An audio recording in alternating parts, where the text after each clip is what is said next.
kelompok Bani Yakub yang mengikat diri dengan akidah tauhid, menyembah hanya kepada Elohim, sebagaimana Elohim mengajarkan kepada mereka satu Tuhan, Shema Israel Adonai Elohim Adonai Ahad, satu Tuhan. Kitabnya kitab Tanak, ajarannya menyembah Elohim, prosesi ibadahnya jelas dari Tuhannya yang mereka sebut Elohim. Mereka tefillah, mereka saum, mereka membayar perpuluhan, semua kaidah-kaidah ajaran mereka itu yang mereka sebut Yudaism itu berpola kepada firman Tuhan yang datang kepada mereka. Iya, terus sedangkan Kristen ini sedangkan Kristen ini adalah komunitas yang mengaku diri mereka itu sebagai pengikut Yesus. Yang saya tanya, hubungan antara Yesus selayaknya Elohim hubungannya dengan Yudaism itu mana? Coba tunjukkan hubungan Yesus dengan komunitas Kristen itu di mana? Letaknya di mana? Silakan. YHWH itu tidak pernah mengatakan kepada Yahudi kan, saya mendirikan agama kan? Agama itu aturan, baca yuk Ulangan 4, Ulangan 6. Sama seperti itu. Sama seperti itu Kristen juga agama sama aturan. Tidak pernah dia mengatakan tidak pernah mengatakan saya mendirikan agama Yahudi.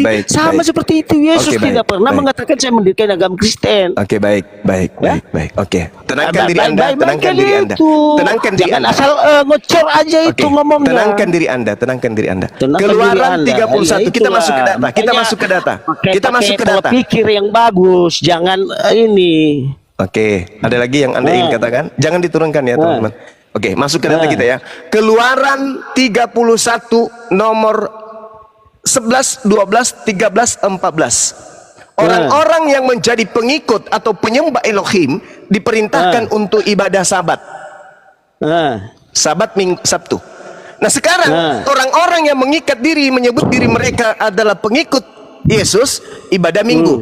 Selayaknya Elohim perintahkan kepada Bani Israel ibadah Sabtu, tolong tunjukkan di mana Yesus perintahkan ibadah Minggu. Sudah saya jawab. Mau saya jawab? Enggak. Ya, saya jawab ya.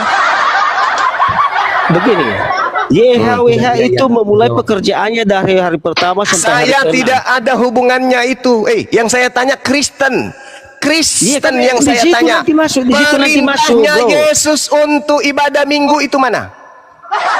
Di situ nanti masuk di situ karena Yesus adalah Elohim menciptakan selama 6 hari, lamanya hari ke-7 istirahat. Jangan kau bawa tipu-tipuan kayak gitu. Yang saya tanya ibadah Minggu, Yesus mengajak ibadah Minggu apakah berasal dari perintah Yesus?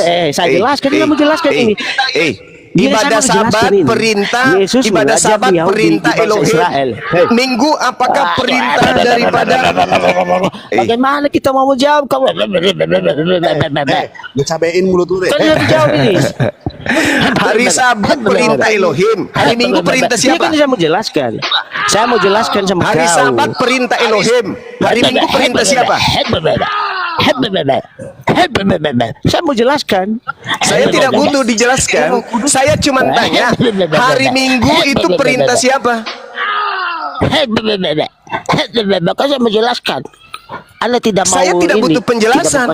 Saya butuh jawaban. Saya butuh jawaban. Saya mau jawab. Silakan. Sudah. Yesus mengajar di bangsa Israel kepada suku Yahudi. Tahu kan? Ya tahu. Bukan Kristen, betul. Terus? Ya sudah, terserah kau nanti mau bilang apa, nggak ada itu urusan. Yang saya tanya, sudah. Perintah Yesus untuk ibadah Minggu mana?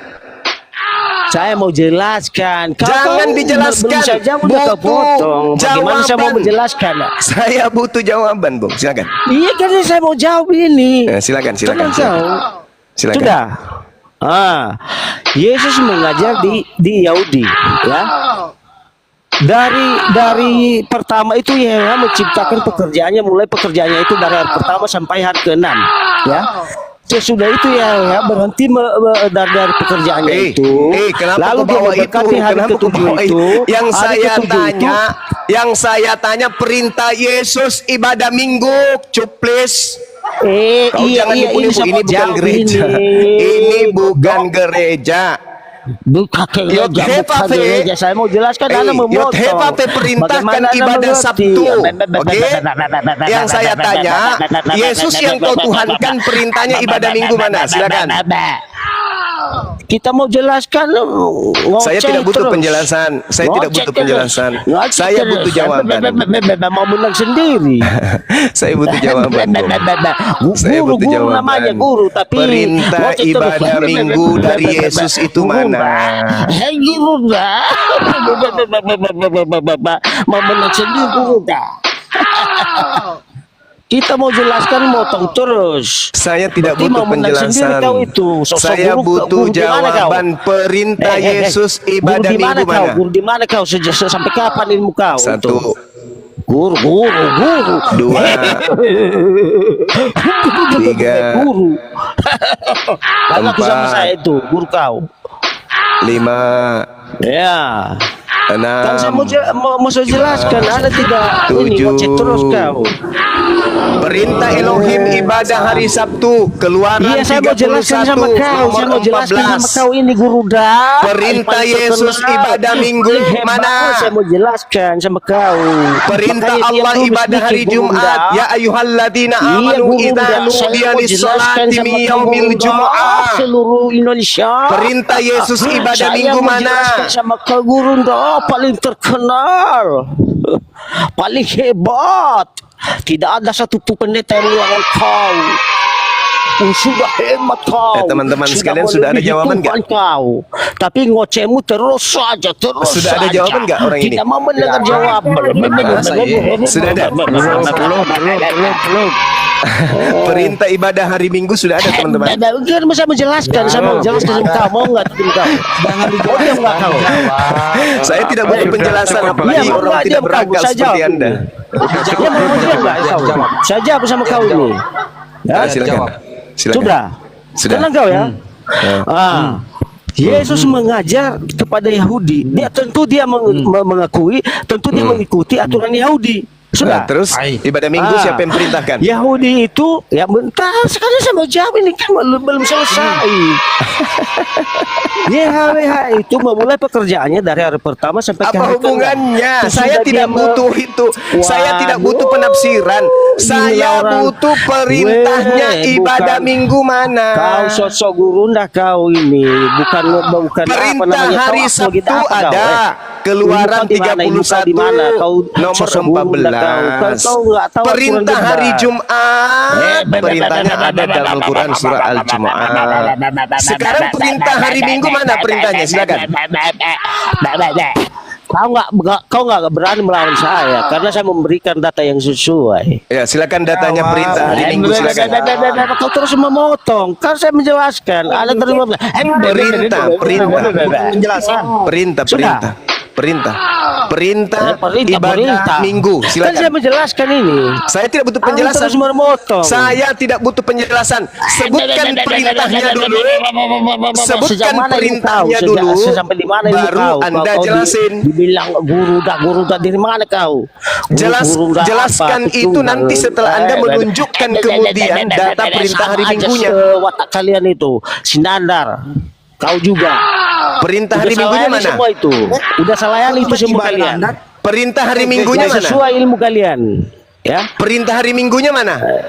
Kan sudah saya menjelaskan sama kau. Saya tidak butuh penjelasan. Saya butuh perintahnya mana? Kalau sudah kalau nggak terima ya udah. Mana perintah hari Minggunya mana? Bukan iman hari Minggu itu kan. Lihatlah ini ya, Iman kami, makanya kami yang berhak menjawab. teman-teman yang Kecuali selalu mengatakan diri mereka anak-anak Tuhan. hari Coba ibadah lihat. Kalian ya, itu Ya. kalian yang berhak menjawab. Pengacara yang Bukan melaporkan kami. kemudian orang-orang api. Coba lihat ini wakilmu nih. Ini coba lihat. Sosok guru nggak kau. Coba lihat, Kau nggak lihat. berani melawan saya cuma. Kamu asal menerima Nggak berani, laporan nggak tanpa bakal kau cross check berani dulu. melawan Ini saya. pendebat-pendebat Kristen kayak Ya, begini ini sudah pendebat, jadi pendebat. lawak-lawakan ini. Sudah jadi lontong sayur di hadapan Bang Suma nih. Nah, coba. Kau nggak berani melawan saya. Kau nggak Tengoklah. berani melawan saya. Coba. Kau Ditanya nggak akan loh. lepas dari saya. Mana perintahnya ibadah Minggu dari Yesus? Udah saya kan mau saya menjelaskan sama kau. Tidak kau mau ada, potong terus. tidak ada jawaban, tidak ada. Tidak ada jawaban, tidak ada jawaban. Kau rupanya siapa kau? Oke, kita dengarkan. Boleh kita kasih waktu ya untuk dia jelaskan apa yang dia menjelaskan. Nanti kita minta datanya ibadah Minggu, boleh ya teman-teman? Ya, Ya, silakan. Ibu Runda, Oke, silakan. kasih waktu Sudah. 2 hari, mulai dari Ya, sekarang. silakan, mulai dari silakan. Bisa kemarin, tenang kau. silakan. Iya, silakan. Jangan motong silakan. terus Ya, ya. waktu Ya, Anda 2 silakan. hari dimulai dari kemarin. Sudah. Ya. YHWH itu memulai pekerjaannya dari hari pertama sampai hari ke-6.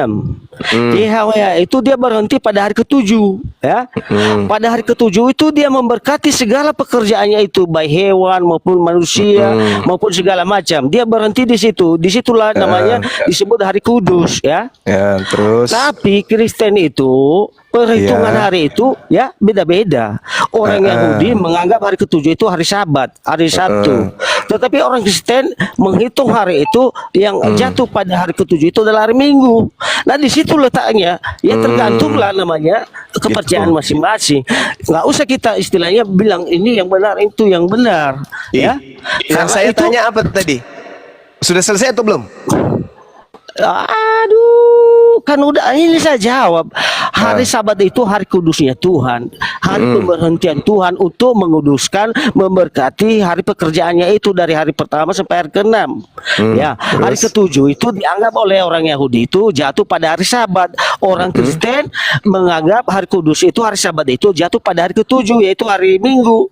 Nah, di Oke. situ perbedaannya. Oke, sudah. Ya? Namanya kepercayaan itu kan beda-beda. Nggak mungkin kita paksakan orang Yahudi begini harus hari Oke, Sabat oke. itu. Tepuk hari tangan ke-7. dulu, teman-teman. Nggak mungkin Tepuk kita tangan. paksakan hari Kristen itu mengatakan hari Sabat itu hari ini hari Minggu. Oke, baik. Tergantung Hari- kepercayaan sudah, masing-masing.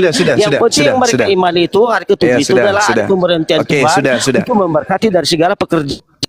Oke, sudah paham, kita udah paham. Sekarang tolong Anda jelaskan hari pertama bagi umatnya Nabi Musa itu hari apa? Kan hari-hari mereka kan disebut Sani, Silisi, Refeksi, Khamsi, Sisi, Sabat, Rison, dan seterusnya. Saya minta sama saudara, hari pertama dalam hitungan umatnya Nabi Musa yang menerima kitab Taurat itu disebut hari apa hari pertama? Silakan. Silakan. Anda kan mengatakan masing-masing punya kepercayaan mana Sabat itu. Nah, sekarang saya minta yang punya hukum Taurat itu Kristen atau Yahudi? Yahudi dong.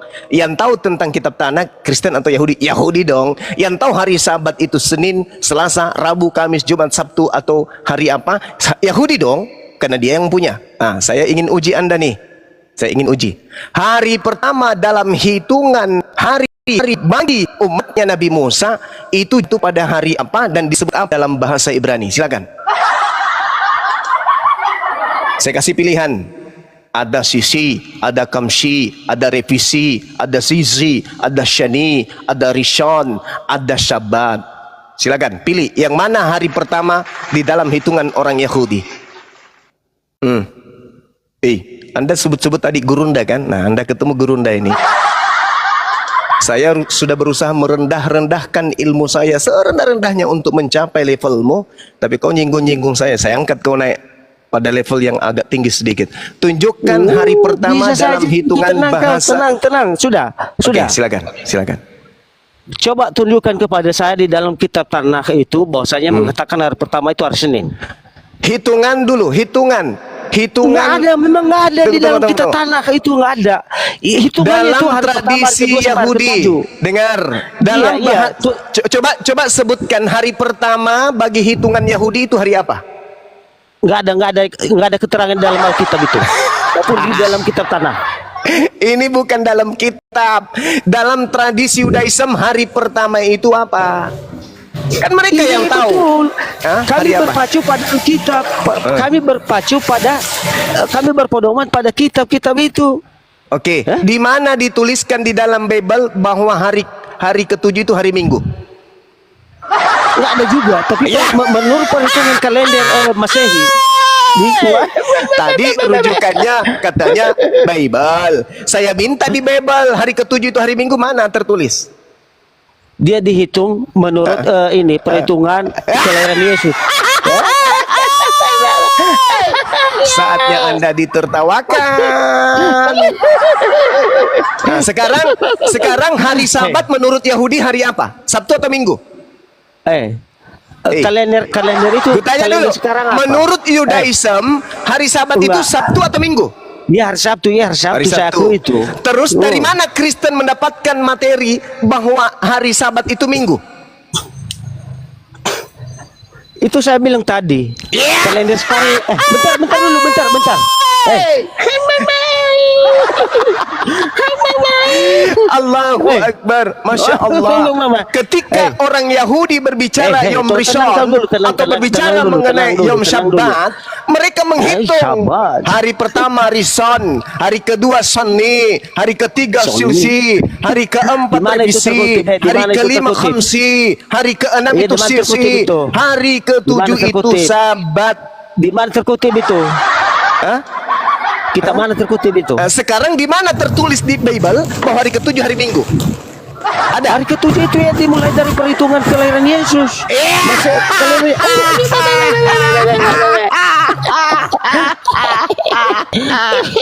Tolong tunjukkan di dalam Bible hari apa Yesus lahir. Silakan. Hey, halo. Hari ini aku nggak mengerti. Saya minta hari kelahiran Yesus itu hari apa? Coba Kalender sebutkan. sekarang itu pakai apa? Kalender sekarang itu pakai apa? Rishon, Shani, Selisi, udah tahu itu. Refki, Ya, terserah kau itulah Khamsi, mau bilang apa. Sisi, Sabat. Iya. Tunjukkan Sisi, hari Shon, apa Yesus lahir. Iya. Prediksi itu tanggal 25 menurut Saya tidak kebenaran tanya kami. tanggal. Hei, saya tidak tanya. Saya tanya hari. Hari apa Yesus lahir? Itu masih belum ada perhitungan hari di situ. Hari apa? Hari ke-7, hari ke-6 ya. Satu kali lagi Bang Suma, satu kali lagi. Halo. Bentar dulu.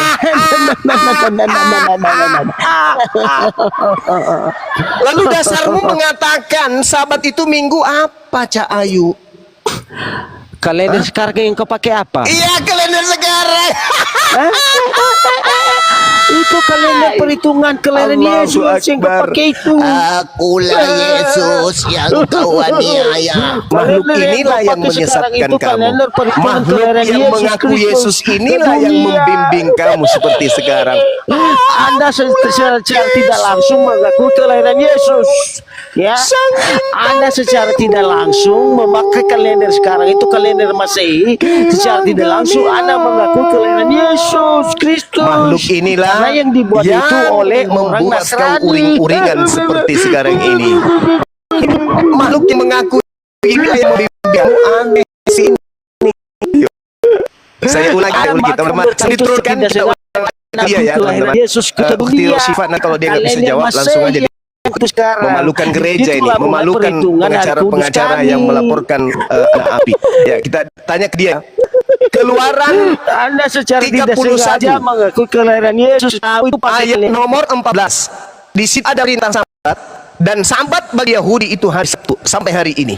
Mulai dari zaman Musa abad ke-14 sebelum Masehi sampai sekarang itu orang Yahudi ibadahnya hari Sabtu. Muncul Karisteng. Sebelum menjadi Karisteng, orang-orang Roma, orang-orang Yunani berpesta pada hari Minggu. Kenapa? Karena hari Minggu itu adalah Sunday. Secara tidak langsung Ada yang Anda tahu mengaku arti kelahiran Sunday? Yesus Kristus. Ada yang tahu arti Sunday? Sunday artinya hari matahari. Kenapa disebut hari matahari? Karena orang Roma, orang Yunani penyembah dewa matahari. Nah, artinya ketika kemudian orang Kristen menyembah pada hari Minggu, itu mereka sedang mengikuti tradisi Romawi dan Yunani kuno. Berpesta pada hari Minggu untuk memperingati dewa matahari. Orang Yahudi sampai hari ini, mereka Sabat hari Sabtu. Tunjukkan datanya. Orang Kristen mereka menyembah Yesus hari Minggu. Muncul pertanyaan. Anda Muncul memakai pertanyaan. kalender itu, Keluaran kalender Yesus 31 nomor Kristus. 14 Anda memakai kalender mereka sekarang. Kalau memang terbukti Anda- beribadah pada hari Sabtu karena kenapa? Mereka diperintahkan untuk mensucikan hari Sabtu. Kristen terciduk. Sebagai bukti bahwa Kristen ini bukan pengikut Yesus, sebagai bukti bahwa Kristen ini tidak ada hubungannya dengan Yesus anak Maria, sebagai bukti bahwa Kristen ini tak ada hubungannya dengan ajaran para nabi Bani Israel, kita minta pertanggungjawaban. Dari mana Kristen mendapatkan perintah ibadah Minggu? Di mana tradisi itu muncul ibadahnya hari Minggu? Silakan. Kita kasih hitungan sampai hitungan 10 ya teman-teman. Kalau tidak ditendang aja kepalanya. 1, 2, Sudah. Jangan dimin-min lah, host. 3, Ya, ini saya mau jawab ini, ya. Perhitungan Empat. hari itu tidak ada disebutkan hari pertama itu hari Senin, hari kedua itu hari Selasa, nggak ada. Lima. Nggak ada di dalam Alkitab itu, nggak ada ya. Yang saya mau jelaskan sekarang, kalender yang Enam. kau pakai sekarang itu adalah kalender perhitungan kelahiran Yesus, ya. Tujuh. Kami memulai perhitungan hari pertama sampai hari ketujuh itu, kami mulai Delapan. dari itu dari hari kelahiran Yesus Kristus. Hari kelahiran Kristus Sembilan. itu, ya, jatuh perhitungannya pada hari ketujuh itu adalah hari Minggu. 10. Itu Dah yang selesai. pakai kalender itu, Kamu ke Wak. gereja seperti biasa, telunjuk, cerot, habis itu jilat. Oke. Jadi teman-teman sekalian, masih kepada pengajaran tadi Pendeta Rashid ketika bertanya apa hubungannya antara Kristen dengan Yesus, sampai detik ini ternyata nggak ada yang bisa membuktikan. Tidak ada orang Kristen yang bisa membuktikan bahwa agama Kristen ada hubungannya dengan Yesus. Kalau dikatakan agama Kristen mengklaim diri sebagai pengikut Yesus, iya betul, kita akui. Saudara kita Kristen itu mengakui mereka pengikut Yesus. Tapi ketika kita tanya, apa bukti bahwa kalian itu adalah penganut agama yang diajarkan oleh Yesus? Apa buktinya? Ternyata tak ada satupun di antara mereka. Belum ada di antara mereka yang mampu membuktikan. Berani bahasa Al-Quranmu nggak? Mana tahu saat ini dia berani. Berani bahasa Al-Quranmu? Ini kita sedang bahas Al-Quran. Kamu Ini sedang bahas Al-Quran. Alkitab terus. Enggak, Bahasa Al-Quran Alkitab mengatakan apa? nggak nyambung Al-Quran lu. mengatakan apa? Fawailul lilladzina yaktubuna al-kitaba bi aydihim tsumma yaquluna hadza min indillah. Orang-orang kafir membuat buku panduan agama mengatakan itu dari Allah, padahal dari Allah. Itu hanya menduga-duga dan itu hanya angan-angan. Kamu menuhankan Allah apa untuk Muhammad? membuktikan bahwa Al-Quran ini betul, Saya bisa buktikan apakah kamu benar menuhankan ibadahnya Muhammad. orang Kristen itu hanya angan-angan atau perintah dari Tuhan? Nah, kita minta Kamu perintah berani nggak Tuhannya. bahas Al-Quran? Perintah Tuhan. Nah, ini Al-Quran dibahas, cupu. Perintah Iya, kamu Tuhannya. bernarasi, saya belum bertanya. Perintah Tuhannya mengatakan ibadah itu hari Sabtu. Keluaran 31 nomor 14. Sedangkan Kristen beribadah hari Minggu. Kalau Al-Quran ini salah, berarti ada panduan dari Tuhan untuk ibadah Minggu. Untuk membuktikan Al-Quran ini salah atau benar, tolong Kristen tunjukkan perintah dari Elohim untuk ibadah hari Minggu. Silakan. Silakan. Kalian kenapa beribadah di hari Jumat? Perintahnya Saya ya tanya ayyuhalladzina amanu Jawab. idza Gimana dalilnya? nudiya lis-sholati min yaumil jumu'ah. Ada perintah. Sekarang mana perintahnya Jumat. dari Tuhan untuk ibadah Minggu? Silakan. Kalau tidak Al-Quran Kalian benar. itu menuruti Fawailul kami, lilladzina Jumat Agung yaktubuna kalian ambil al-kitaba untuk bi beribadah. aydihim tsumma yaquluna hadza min Emang indillah. agama ciplaan Berarti semua Al-Quran kalian. betul. Al-Quran mengatakan orang-orang kafir hanya beribadah mengikuti nenek moyang mereka. Agung itu punya Kalau siapa? Saya tidak tanya. ada perintah dari Elohim ibadah Minggu, berarti kalian ikuti nenek moyang. Berarti Al-Quran Jumat betul. Ini kita Agung sedang itu bahas dari Al-Quran siapa? ini. Saya tanya kamu, Zuma. Ini kita sedang bahas Al-Quran. Sekarang Iya, buktikan saya bahas. bahwa hari Minggu, ibadah Jumat Minggu itu Agung adalah itu kalian perintah ambil dari mana Yesus. itu? Ya, Nabi Tuhan yang bernama Jumat Yesus. Agung kalian ambil dari mana? Atau Tuhan itu sendiri yang memerintahkan hari kan Minggu. nggak bisa Silakan. jawab, agama ciplaan kalian ini. Silakan. Mana ada hari Jumat ibadah agama Jumat terdahulu? Agung punya Nggak ada. siapa? Hari Jumat itu ibadah kami sesuai dengan perintah Jumat Tuhan Agung kami. punya siapa? Ya. Kalian menjiplak. Jumat Agung. Hah? Coba tunjukkan dalilnya Jumat Agung di Bible. 1. Dua. Kamu Silakan. aja nggak tahu kan? Silakan. Saya pingin tahu di mana. Di mana? Perintah Jumat Agung di Udahlah Bible. Zuma, Silakan. kamu itu 1. modal songor aja. Ilmu kamu tuh nggak ada Zuma. Saya modal minta songor perintah aja Jumat kamu tuh. Agung di Bible mana? Saya bisa buktikan kamu menuhankan Mana? Muhammad. Perintah Jumat Saya Agung naik di ini Bible sana mana? misinya. Misi saya naik ini kamu menuhankan Muhammad. Saya minta mana perintah atau dalil Jumat Agung di Bible. Silakan. 1. 2. Saya Kamu gali naik ke kubur. sini Kamu bisa gali kubur. membuktikan kalian menuhankan Kau sendirian Muhammad. terkubur. 2. Kubur gimana? Saya Perintah tanya kamu. Jumat Agung di Bible mana? 3. Jumat Agung itu punya siapa? Saya tanya kamu. Dalilnya di Bible mana? Nggak perlu dalil 4. dengan saya. Kamu kan anak kecil. Saya bawa anak kecil. 5. Anak kecil nih datang sama gue nih. Anak kecil usia 1 tahun setengah. Bukan, kamu Paman congor Huntar, aja Paman dari tadi Huntar. naik, iya. Iya anakku, aku minta dalil Jumat Agung di Bible dong. Apa jawabanmu? Anak kecil nih, 1,5 tahun Jumat minta sama Agung mu. itu Bisa punya kau siapa? jawab? Kalian jadikan beribadah Bisa kau di jawab hari anak Jumat. TK tadi pertanyaannya? Kalian memang kaum Paman penjiplak Huntar, kalian Paman ini. Huntar. Iya anakku, tolong kasih dalilnya Aduh, Jumat sudahlah, Agung di Jumat, Bible Jumat. dong. Akui aja lah agama kalian. Teman-teman agama anak ciplak. TK lawan bukan anak TK, baru 1 tahun setengah.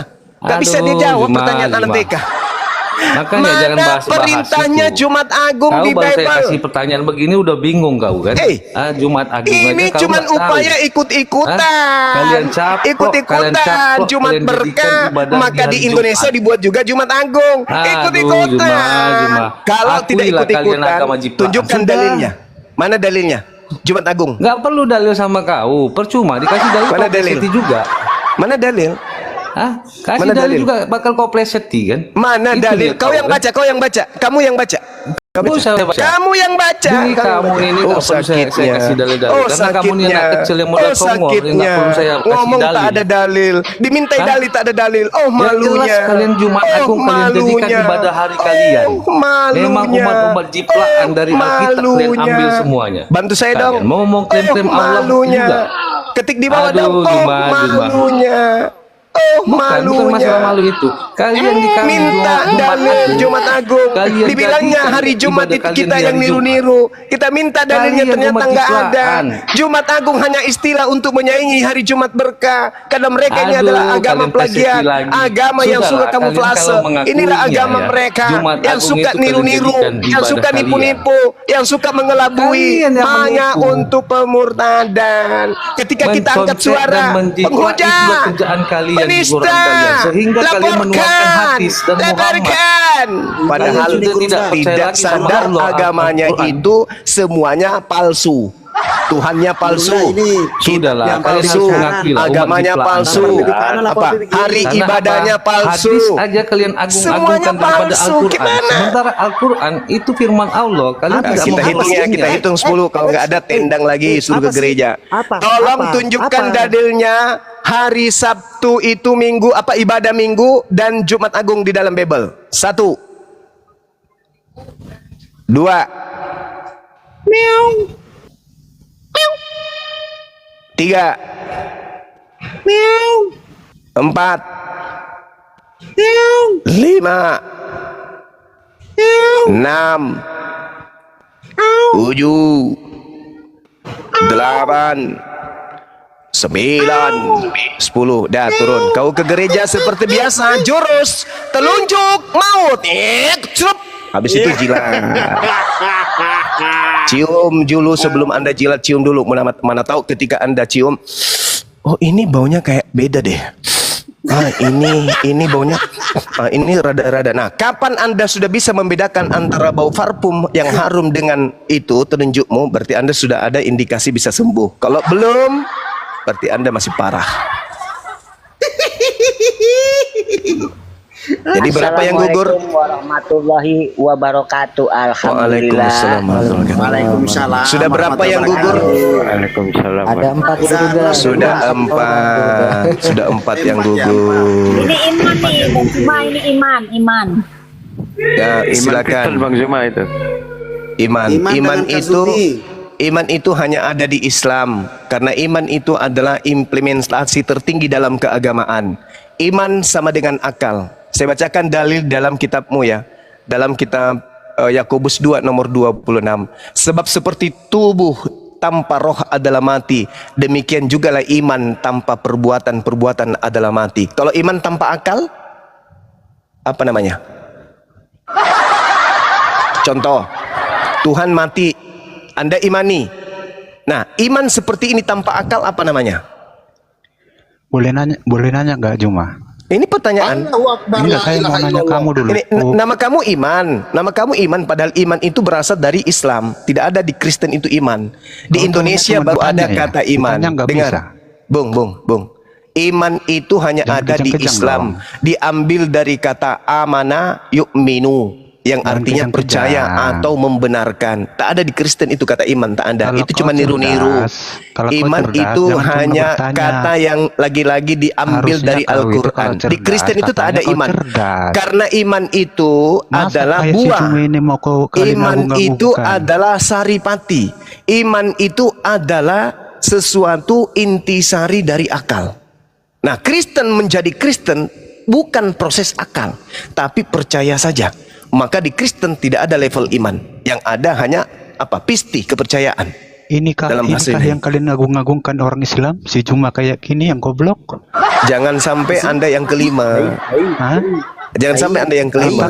Apakah Jangan sampai kalian Anda yang orang kelima. Islam yang mengagungkan si Cuma kalian Oke. ini cerdas? Oke, saya jelaskan ya. Saya jelaskan. Di dalam Al-Quran, ditanya, udah menjawab. iman itu, sabar dulu. Ada kata iman.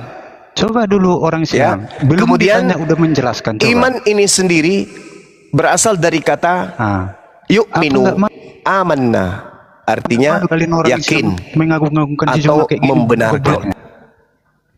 Amana, aman, atau amanah ini adalah bahasa-bahasa Quran Apa yang nggak malu dicatut kalian orang Islam lagi-lagi diambil oleh Goblok gereja, minta oleh ampun. lembaga Kristen untuk ya menjalankan aksi tepu-tepu Tahu dengan dulu, mengambil tanya, kata iman. ditanya kejam- Nah, sekarang saya sudah jelaskan tentang iman. Sekarang Anda jelaskan tentang iman belum, versi kutanya udah Kristen. menerang. Silakan. Belum ditanya udah menerangkan kan goblok kau. Oke, silakan Anda bertanya. Habis itu saya bertanya balik, boleh? Ya gitu dong. Kalau tertiru, jadi Baik, jangan baik. malu kau dia gunggang-gungkan umat Islam tapi goblok meminta Oke, ampun. baik. Langsung Baik. bertanya. langsung aja nanya. Ya, Bang silakan Lul. bertanya, silakan. Oke, biasakan cerdas ya, jangan goblok kau. Jadi biar nggak Kau malu bacot kau dia kau, banyak kali gunggang-gungkan cerita kau. umat Islam. Banyak kali cerita kau. Ya. Banyak kali cerita kau. Biadab kau. Biadab kau. Ya. Nah, Ya, tengok tuh, silakan tengok tuh, saudara, tengok pengikutmu saudara itu, Piti, kejang-kejang. silakan. Kayak Banyak si kali Islam cerita kau. kejang-kejang. Silakan, silakan. Ngomong-ngomong. Ngomong Ingat buruk. kata iman yang kau pakai itu ya, itu bukan milik Kristen ya, itu milik Udah Al-Quran. diam aja kau. Kalau nggak cerdas nggak usah banyak congor. Nanya Ya. buruan, nanya. Katanya mau nanya. Banyak tengok kali tuh, cerita kau. pengikut Nanya nih, langsung, tengok nanya. pengikut Nanya. nih. Nanya langsung, nanya. Kayak gini Silakan, mah mana kalian pertanyaannya? Nanya. Udah buruan nanya. Pertanyaannya. Kayak gini lah kalian ngagung-agungkan Silakan. Islam. Ya, udah, ya, nanya. Silakan. Buru, nanya. Nanya. Ah, tengok siapa ini si Silakan Nanya, pertanyaannya Bang, dia silakan. banyak kali cerita kau. Nanya langsung udah. Tengok tuh nyerocos saja kerjanya kayak bebek. Kapan sih kalian ini cerdas umat Islam? Ada nggak umat Islam yang cerdas di dunia ini? Nanya, Bahlul, nanya. Ya, Pertanyaannya bertanya Bang, dulu, silakan itu Bang.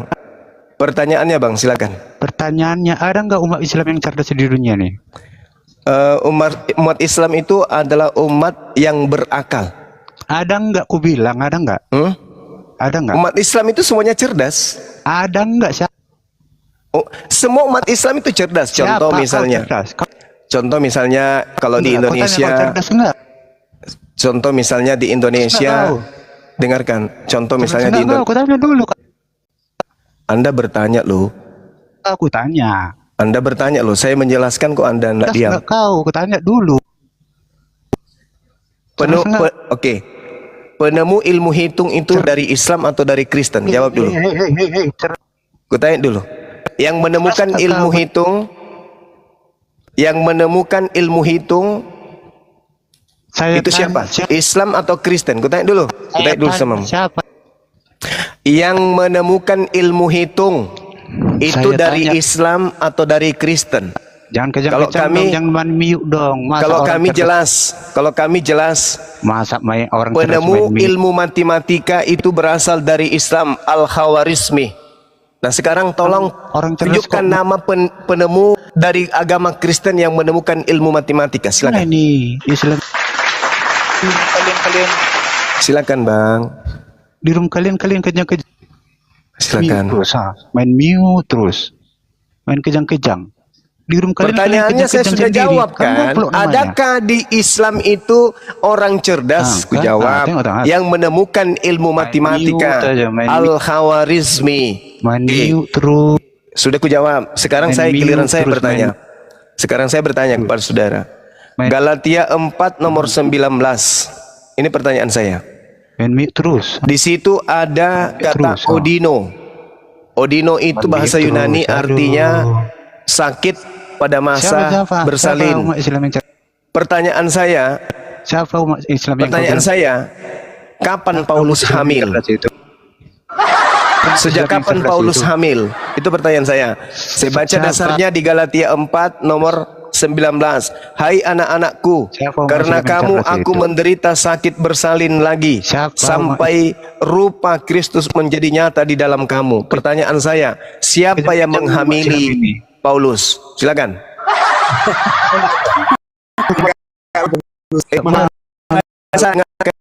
Galatia 4 nomor 19. Anak-anak, karena kamu aku menderita berlin. Pertanyaan saya, menghamili Paulus. Aduh, kok di kejang-kejang. Pertanyaan saya, siapa yang menghamili Paulus berdasarkan Galatia 4:19? Jawab. Di room kalian kejang. Apa jadi orang kayak begini ya? Ini. Pertanyaan saya, siapa yang menghamili Paulus berdasarkan Galatia 4 nomor 19? Jawab. Miu kejang-kejang. Jangan di-mute, jangan di-mute. Kejang. Jangan di-mute, teman-teman. Kok main mute kejang-kejang kalian? Kok Ya, nggak oke. malu kalian di room kalian sendiri main mute? Goblok kalian ini. Inilah si Juma ini kalian bilang mau kalian agung-agungkan. Saya ulang pertanyaannya ya. Siapa yang tadi? Pertanyaannya tanya saya ulang. kau. Tadi Berdasarkan kutanya kau. Galatia 4 Tadi kau tanya. nomor siapa umat Islam 19, cerdas? siapa kau. yang menghamili Paulus? Siapa umat Islam yang cerdas di dunia ini? Kutanya kau. Al-Khawarizmi. Dia penemu ilmu matematika. Tunjukkan Pertanyaan saya, datanya. Tunjukkan siapa datanya. orang Kristen yang Tunjukkan cerdas di dunia datanya. yang menemukan Tunjukkan datanya. ilmu matematika? Tunjukkan datanya. Tunjukkan datanya. Ilmu aljabar. Tunjukkan Kamu pernah? datanya. Kamu tahu aljabar? Tunjukkan datanya goblok. Kau tahu aljabar? Aduh, kau ini. Hah? Inilah si Juma inilah kalian agung-agungkan. Enggak, saya tahu itu. Menunjukkan data yang nggak bisa. Udah, enggak ada ya, enggak bisa. Jadi ini orang kelima yang kita tendang. Tanpa Kau itu Saya hitung model sampai 5 cowok. pertanyaan saya. Sudah, anjir. Udah 5. Lima yang pensiun. Lumayan lah. Ya kan? Ya mau Pertanyaan naik mesin minimal manusia ya, jangan Kristen yang naik, manusia yang punya otak. 5 orang sudah. Pertanyaan, siapa yang menghamili Paulus berdasarkan pengakuannya di Galatia 4 nomor 19. Di situ ada kata Odino, Paulus mengaku sakit saat bersalin. Rasa sakitnya bersalin itu dia rasakan. Hai anak-anakku, karena kamu aku menderita sakit bersalin lagi sampai rupa Yesus menjadi nyata di dalam kamu. Pertanyaan klasik, silakan Anda jawab dengan klasik bahwa berdasarkan data itu siapa yang menghamili Paulus? Ini pertanyaan sesuai dengan data ya. Kalau itu hanya sebuah penggambaran majas, metafora atau apapun itu ya silakan Anda jelaskan. Yang pasti saya bertanya, siapa yang telah menghamili Paulus sampai segitunya dia sakit bersalin? Ya. Silakan diambil alih dulu, saya nelpon dulu. Ada 01 Iya, Jenderal langsung. Iya, Pak Di Jokowi Makassar, lagi Ki. nelpon. Silakan. Iya. Di Makassar Ki. Iya, di Masakar, Kak. Iya, Makassar. Masakar. Lah, guru. Masakar, Makassar. Ya, silakan. Iya.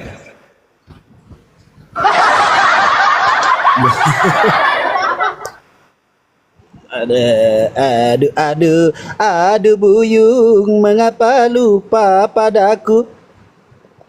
Halo, ada yang mau naik?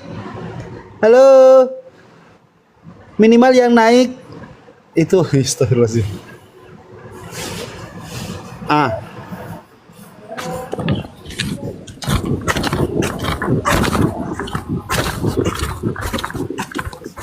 Halo, selamatkan sore yang baru naik.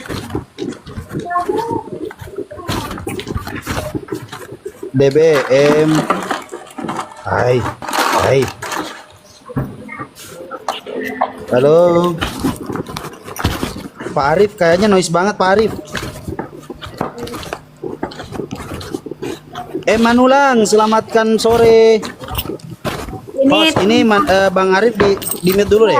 Arif ini. Ya, halo, selamat sore. Oh iya. Ya, selamatkan sore abangku. Iya, ini pendeta RMS ini apa nih? Iya, pendeta Rasid Bang, saya pinjam dari agama Yahudi. Agama Buddha. Jadi saudara itu agama apa nih? Saya Islam bang, saya Islam. Saya pinjam nama pendeta itu dari agama Buddha atau Hindu. Itu saja udah Anda bohong itu. Loh kenapa saya bohong bang? Iya, seharusnya Anda taruh di situ Pak Haji atau Pak Ustadz loh. Loh saya pinjam dari agama Buddha bang. Udah ada izinnya? Oh, saya pinjam. Kau pinjam tidak? Jadi itu kan biasa dipakai pendeta loh. Jadi kalau agama Buddha itu bukan biasa. pendeta. Gini, Bapak tahu tidak artinya pendeta apa bangku? Ya, tahu lah. Oh tahu apa bang? Apa bang? Coba Orang baik. jelasin. Gabrol. Pendeta berasal dari bahasa Sanskerta yaitu adalah pandito. Pandito adalah bahasa yang dipakai oleh orang-orang yang beragama Buddha dan artinya adalah pemimpin agama Buddha atau Hindu. Paham sampai sini abang? Oke. Pinter. Lanjut. Mau nanya atau Gini, bertanya? Enggak, pesan saya sama Bang Juma ini. Enggak, Bang Juma lagi istirahat. Bang Juma biar lagi sholat dulu. Oke, sampaikan nanti pesan ini sama dia. Jadi artinya begini. Enggak usah sama saya aja. Abang mau diskusi nggak bang? Diskusi. Ayo udah diskusi aja, nggak usah nyampein pesan, nggak usah. Nanti Ya, aja bang, nyampein sendiri. Pesannya kepada semua saudara lah yang terlalu. Iya, kenapa? Apa pesannya? Pesannya begini, yang terlalu masuk mengolok-olok isi Alkitab lo, saudaraku ya. Di mana mengolok-ngoloknya saudaraku? Ketika Ya, pertanyaan sekarang gini. itu saya Oke, saya bertanya dulu, saudara membahas Alkitab untuk apa? saya untuk mempertanyakan 2000 tahun yang lalu ada manusia yang disebut Tuhan yaitu namanya Yesus. Pertanyaan saya adalah sejak kapan manusia Yesus ini sadar kalau dirinya adalah Tuhan? Oke, Jadi jadi jawab. begini, intinya Alkitab itu sebenarnya bukan untuk Jangan langsung diperdebatkan. intinya bang. Kalau menjawab pertanyaan tidak bisa ke langsung intinya bang, pelan-pelan Ya, jawabnya dengar dulu. bang. Dengar dulu, Iya, makanya iya, saya iya. bilang intinya Iya, memang iya. seperti itu. Jadi sampai kapanpun tidak akan ada ketemunya kalau saudara tidak percaya begitu loh. Jadi Apa yang mau dipercayakan? Siapa yang saya harus percayakan? Coba. Yesus Siapa itu yang saya harus harus pertanyakan? dipercaya sebagai Tuhan dan Bagaimana Juru caranya saya Selamat. percaya? Hmm? Bagaimana caranya saya harus percaya? Percaya dan terima Yesus menjadikan Tuhan dan Juru Selamat pribadi saudara. Yesus adalah orang yang Tuhan. kerasukan Tuhan dan juru selamat yang tidak selamat. Bukan, Yesus Kristus adalah Tuhan dan Juru Selamat. Sejak kapan Yesus sadar kalau dirinya adalah Tuhan? Sejak kapan? Ya inilah masalahnya. Saudara tidak percaya kan begitu. Loh, bagaimana caranya saya percaya kalau abang tidak menjelaskan kepada saya di mana Tidak Yesus ada 3 versi Yesus jadi Nah, ini. Tuhan? Sebentar abang, pertanyaan simpelnya begini bang. Oke. Di Lukas 2 ayat 11 telah lahir bagimu juru selamat Kristus Tuhan di kota Daud, betul? Iya. Betul. Yang Ya. mati di tiang salib itu siapa abang? Iya dia, Tuhan Yesus. Tuhan yang mati. Iya. Macet. Oh, Tuhan yang mati. Iya. Bukan Tuhannya ya. Oneness berarti abang. Bukan Tuhannya yang mati, saudaraku. Tuhan tidak pernah mati. Siapa yang mati? Oke, yang lahir itu Tuhan. Kan yang lahir itu Tuhan di kota Daud. Tapi Yesus Betul. itu Yang memakai tubuh disalibkan manusia. siapa? Begini. Nah, yang disalibkan siapa? Begini dulu. Yesus lahir yaitu Yang disalibkan Tuhan. Dengar siapa? dulu. Langsung jawab. Yang disalibkan itu Tuhan Yesus. Tuhan yang disalibkan. Iya.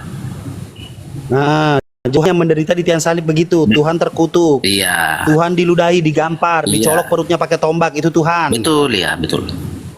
Oneness abang, Kok bukan oneness? Tritunggal ya. Kan itu tertulis di Alkitab. Makanya gimana saya ya? bilang tadi intinya saudara Intinya? dengar dulu.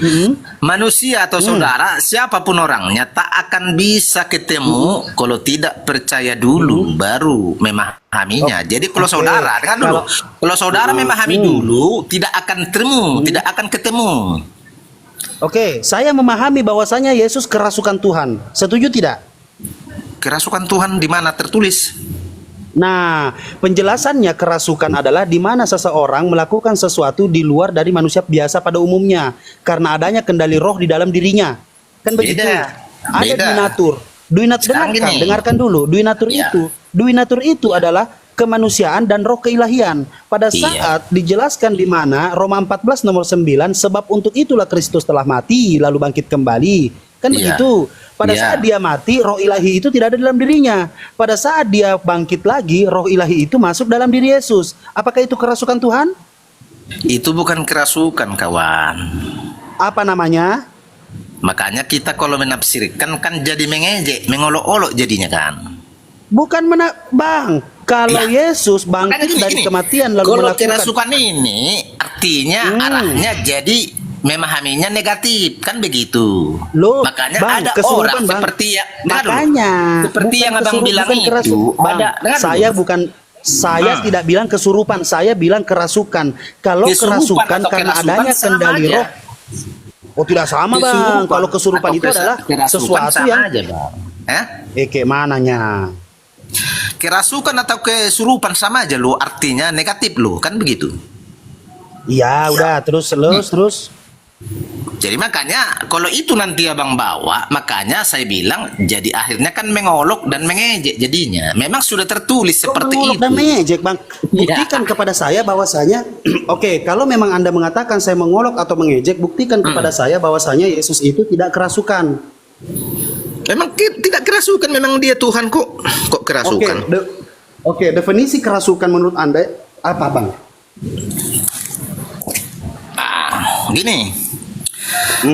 Sama halnya yang saudara jelaskan, kerasukan itu memang bisa seseorang itu melakukan di luar kewajaran manusia normal, kalian begitu kan? Jadi orang pun, enggak pun di dalam Tuhan, ibaratnya dia kesetanan pun, kan tetap juga dia bilang, itu kerasukan. Itu kesurupan. Ya Itu sama. kesurupan, Bang. Ya sama. Jadi makanya arahnya jadi negatif loh, kawan. Kan itu maksud saya. Ya udah buktikan saya bahwasanya Yesus tidak kerasukan Tuhan. Memang tidak kerasukan. Apa mau dibilang? Semua Alkitab menjelaskan Yesus tidak kerasukan. Tapi orang-orang yang tidak percaya kepadanya menuduh dia kerasukan dan gila. Kan ada. Nah, dengarkan. Kerasukan adalah perubahan keadaan kesadaran yang tidak biasa yang konon disebabkan oleh pengendalian tubuh manusia oleh roh. Yang ada dalam diri Yesus apa? Roh keilahian. Nah, perubahan keadaan kesadaran yang tidak biasa yang dilakukan oleh Yesus ada di Markus 16 ayat 19. Setelah ia berbicara kepada muridnya, maka terangkatlah ia ke sorga dan duduk di sebelah kanan Allah Bapa. Itu kebiasaan yang tidak biasa yang dilakukan oleh Yesus. Loh, memang dia sendiri Tuhannya. Tuhan itu kayak mana mau kita bilang? Tapi karena kita tidak percaya, ya kita tuduhlah perkataan-perkataan yang tidak baik. Bahkan saya bilang orang Yahudi saja pun memang menuduh Tuhan Yesus itu orang gila dan kerasukan setan, Beelzebul namanya. Kenapa? Orang yang tidak percaya ya. Jadi sama halnya zaman ini. Orang yang tidak percaya menuduh kepada Tuhan Yesus itu memang seperti kata Anda ini, ya tidak ada masalah bagi kita, kan begitu. Lah, terus Tapi makanya saya bilang gini, makanya saya pesankan tadi, tunggu dulu. Makanya saya pesankan tertulis di Lukas 6 ayat 25 ya. Celakalah kamu yang sekarang ini kenyang karena kamu akan lapar. Celakalah kamu yang sekarang ini tertawa karena kamu akan berduka cita dan menangis. Ini pesan kepada setiap orang yang tidak percaya kepada Tuhan Yesus. Gitu loh saudaraku ya. Jadi tidak ada artinya perdebatan sebenarnya. Makanya saya bilang di media sosial ini, bahkan di TikTok, semua orang ada kemungkinan ya mengejek. Kalau mengejek itu banyak pendukungnya loh. Jadi apalagi di sini semakin banyak pendukung kan banyak dapat cuan. Apa sih, Pak? Bapak rujukannya kemana? Bagaimana saya bisa mempercayai bahwasanya Bapak memahami tentang Tuhan, Yesus itu adalah Tuhan. Ya. Saya bertanya, bagaimana cara saya memahami manusia yang dituhankan ini memiliki 3 versi dalam bentuk ketuhanannya.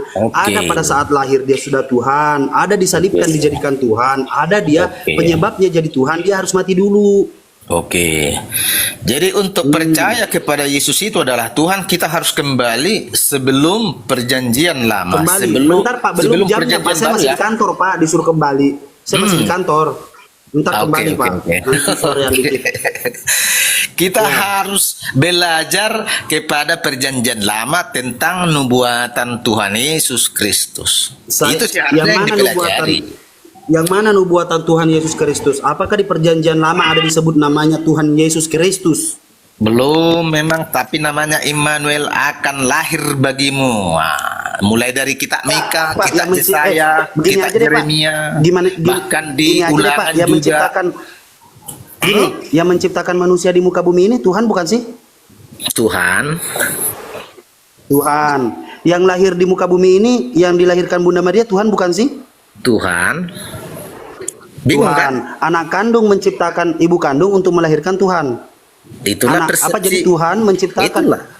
Itulah hasil logika manusia kan begitu. Makanya tidak percaya kita Nah, sama dia. Iya, coba dirunut pertanyaannya. Iya. Coba dirunut pertanyaan. Tuhan Oke. menciptakan manusia, betul? Iya, Nah, manusia ini yaitu Bunda Maria melahirkan Tuhan, betul? betul. Manusia ini anak kandung Bunda Maria, betul? Secara manusia betul. Betul. Jadi anak kandung menciptakan ibu kandung melahirkan anak kandung, betul? Makanya jadi lari pengertiannya. Kalau memang itu logika Ya memang udah, tidak masuk diganti, akal kan? diganti. Ya udah diganti. Tuhan menciptakan manusia untuk melahirkan Tuhan, betul? Tuhan menciptakan manusia untuk melahirkan manusia. Iya, betul. Tuhan, bukan. Tuhan menciptakan manusia untuk melahirkan Tuhan, betul? Mm-mm. Jadi begitu Pak logikanya yang masuk. Ya memang bisa aja, tapi nggak tepat. Kurang tepat. Oke, saya ikan aja dulu. Saya ikuti Oke, aja dulu saudara. Tuhan- Ya, oke. Yang menurut Bapak tidak tepat, Tuhan menciptakan manusia untuk melahirkan Tuhan. Nah, menurut Bapak tepatnya yang seperti apa, Bapak? Silakan. Sebenarnya Ngopi dulu, ngopi. sebenarnya mulai dari Adam dan Hawa jatuh ke dalam dosa. Rencana penyelamatan itu sudah ada. Kan begitu. Jadi Ya. makanya panjang sejarahnya. Kalau langsung kita berputar-putar di mengenai Tuhan Yesus tidak ketemu. Makanya harus dipelajari dulu Bentar, membuatannya. Pak, sebentar. Rencana penyelamatan siapa? Rencana penyelamatan Yesus atau penyelamatan umat manusia? Karena Yesus pun juga diselamatkan. Dia adalah seorang yang soleh. Yesus adalah seseorang yang berdoa kepada Allah Bapa dengan sungguh-sungguh meneteskan air mata. Sehingga karena dia orang yang bersungguh-sungguh, Iya. Allah Bapa mendengarkan doanya, lalu dia diselamatkan. Yang namanya, gini Pak, saya kasih analogi. Ketika saya digebukin, nah kan, ketika saya digebukin, habis itu saya udah jatuh pingsan. Habis itu Iya. orang yang gebukin saya udah pergi. Lalu bapak Iya. saya datang nolongin saya. Apakah Iya. artinya saya diselamatkan? Iya, diselamatkan. Diselamatkan. Jadi Betul.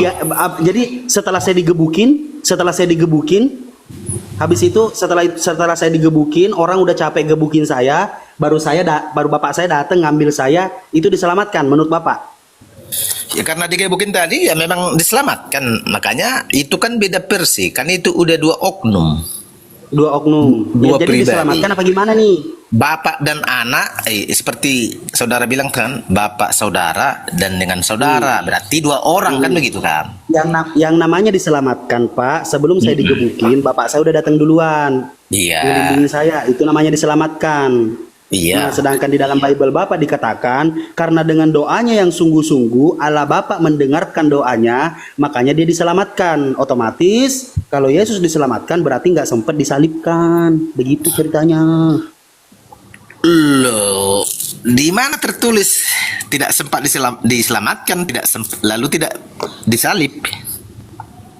Ya udah, kalau saya kan ketika Bapak berbicara tentang iman, saya ikuti. Bahwasanya Bapak maunya Yesus itu disalibkan, kan begitu? Iya, Yesus dan Allah sama tidak? sama. Barang siapa yang melihat aku, dia telah melihat Bapa. Barang siapa yang menyalibkan aku, dia telah menyalibkan Bapa. Begitu artinya? Iya. Iya, berarti manusia sudah pernah menyalibkan Tuhan, begitu? Ya memang tujuannya ke sana, tapi gini, makanya mengartikannya kan bukan karena Tuhan itu pertama-tama harus kita pahami dulu, Tuhan itu datang mengambil rupa menjadi sama dengan manusia, itu loh. Kalau mau memahami Tuhan, Pak, sesuai dengan kalau mau Filipi memahami 2 loh. Tuhan, Dengar dulu, gini, sesuai dengan Filipi kalau mau 2 ya memahami sendiri. Tuhan, kalau mau memahami Tuhan, jangan langsung datangnya yang dipahami. Esensi Tuhan itu dulu Pak yang kita pahami. Yang namanya Tuhan, yang namanya Tuhan itu mempunyai yang namanya kemahaan, maha Iya. adil, maha suci, maha sempurna, maha goib, maha perkasa. Nah, Ya, tidak betul. mungkin Tuhan menggugurkan kemahaannya yang lain hanya untuk menunjukkan kemahakuasaannya. Nah, ketika Bapak mengambil akan hal itu, di mana dijelaskan bahwasanya pada mulanya adalah firman, firman bersama-sama dengan Allah, dan firman adalah Allah. Yohanes 1:14, firman itu telah menjadi manusia. Nah, kalau Bapak mau narik seperti itu tentang firman, seperti apa pemahaman firman, seperti apa pemahaman Tuhan, di mana juga dijelaskan innama amruhu isya aroda sayan ayakula lahu kun fayakun. Kun fayakun, katakanlah firman itu adalah perkataan. Ketika Allah Bapa berkata, maka jadilah Yesus. Kenapa bisa saya pengen nasi, tiba-tiba saya yang jadi nasi? Harusnya kan ketika saya berkata saya lapar, saya mau nasi, harusnya nasinya datang dong. Iya. Iya, saya yang menjadi nasi, saya yang pengen nasi, saya yang jadi nasi.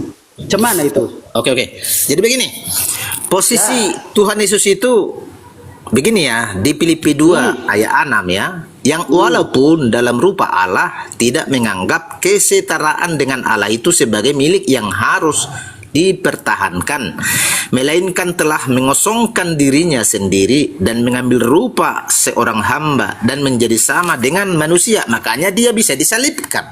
Kalau dia tetap mempertahankan posisinya sebagai Tuhan itu sendiri, tidak akan bisa disalibkan, itu loh.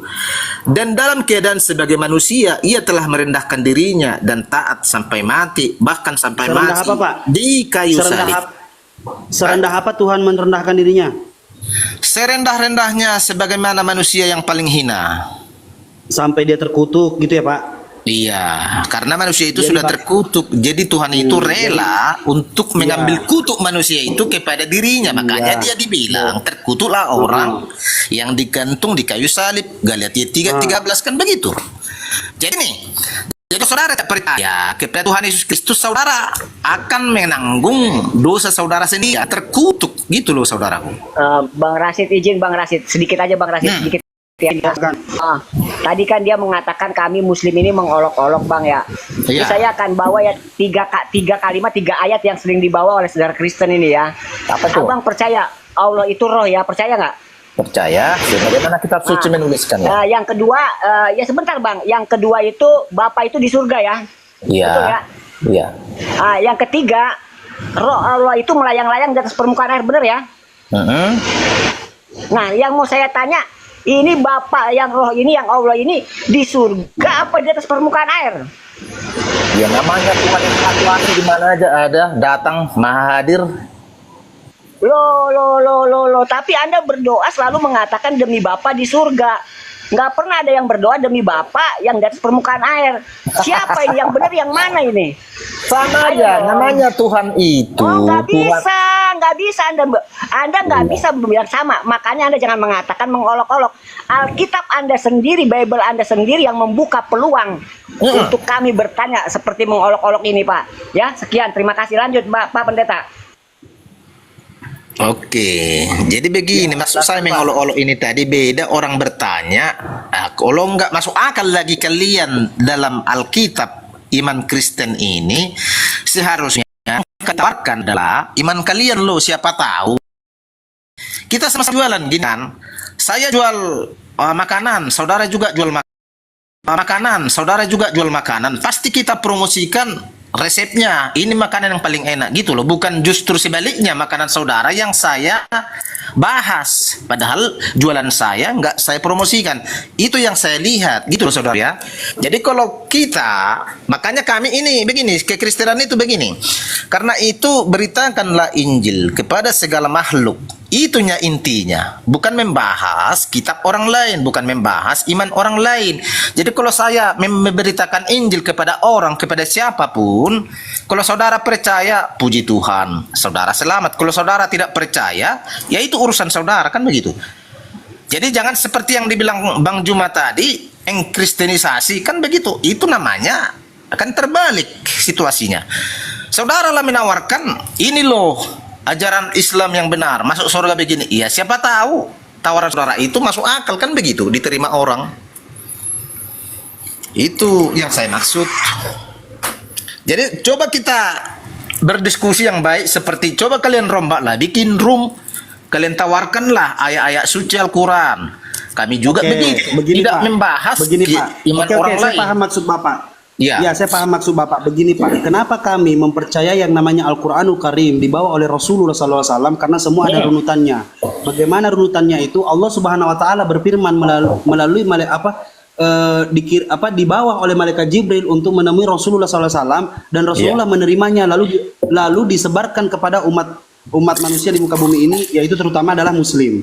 Nah, bagaimana kita meng-cross-check akan hal ini? Karena di dalam Al-Quran 1400 tahun yang lalu tidak akan pernah ada mungkin manusia yang bisa membuktikan apa yang dijelaskan dalam Al-Quran.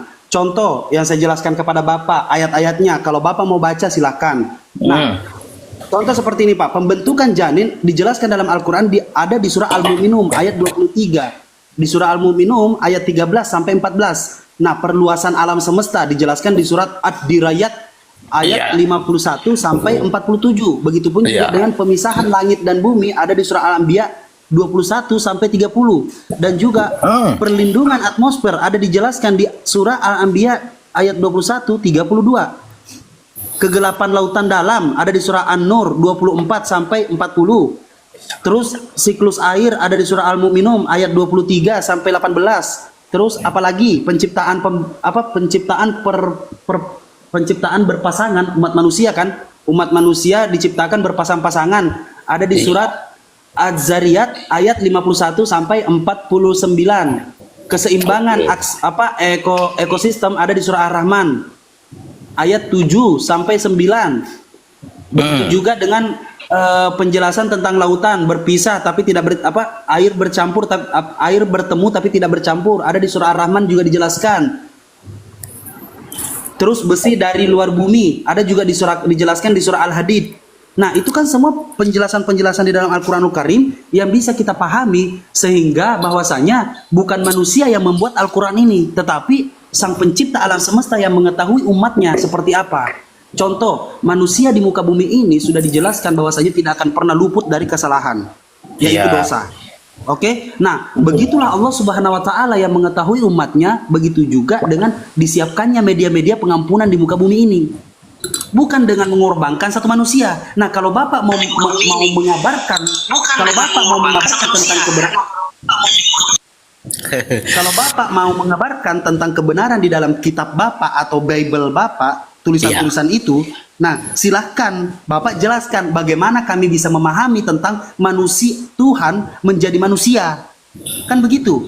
Kan yang menariknya itu Pak, fakta ilmiah yang ada di dalam Al-Quranul Karim bisa kita temukan di zaman sekarang.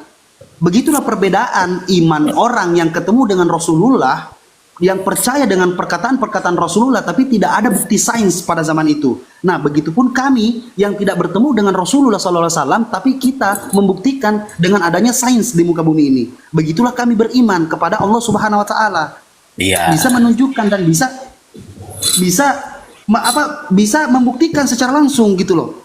Di zaman dulu tidak ada akan hal itu, tidak ada yang bisa menjelaskan. Itulah perbedaannya. Nah, di situ juga lah dijelaskan tentang Allah Subhanahu Wa Taala Sang Maha Adil. Begitu saudara. Nah, silahkan Anda jelaskan kepada saya seperti apa. Makanya begini, kalau itu memang semua baik adanya kan, karena itu seturut dengan ilmu pengetahuan, bahkan di sekolah-sekolah dipelajari. Jadi semua ilmu dari sekolah itu memang dapatnya dari kitab suci kan, begitu kira-kira ya. Baik itu pelajaran biologi dan fisika, tidak luput itu dari kitab suci mereka pelajari, dan Tuhan menuntun mereka untuk memperdalam ilmu pengetahuan di dunia untuk kehidupan sehari-hari. Jadi kekristenan ini sebenarnya tidak berbicara di situ lagi. Makanya dari saudara yang muslim lah khususnya kan, bahkan semua umat manusia di dunia ini masih bingung membahas fokusnya di dunia ini. Sementara kalau kekristenan di zaman sekarang ini ya, sudah menyambut kedatangan Tuhan Yesus yang kedua kali tentang penghakiman dunia ini. Jadi tidak lagi membahas siapa Yesus itu, bukan itu lagi yang dibahas di dalam kekristenan sekarang ini. Tetapi mempersiapkan diri, Yesus akan datang, akan membunyikan trompet dan sangkakala untuk menjemput orang-orang yang percaya kepadanya. Gitu loh. Jadi makanya saya bilang gini, yang kami beritakan itu adalah Yesus adalah Tuhan dan Selamat. Tunggu dulu saudara ya. Oke. Satu lagi, kisah 4 ayat 12 ini, kisah para rasul 4 ayat 12, dan keselamatan tidak ada di dalam siapapun juga selain di dalam Dia. Maksudnya Dia Yesus Kristus. Sebab di bawah kolong langit ini tidak ada nama lain yang diberikan kepada manusia yang olehnya kita dapat diselamatkan. Artinya hanya di dalam Yesus ada keselamatan. Agama, tokoh agama tidak bisa membawa orang kepada surga yang kekal. Bahkan perbuatan baik kita pun tidak bisa menyelamatkan kita. Gitu loh. Itulah yang inti pemberitaan kekristenan sebenarnya. Jadi kalau masalah perdebatan tadi, Yesus ini ya tidak selesai. Bahkan orang Yahudi pun tidak percaya. Sebenarnya. Oke, lanjut. Bukan begitu sebenarnya.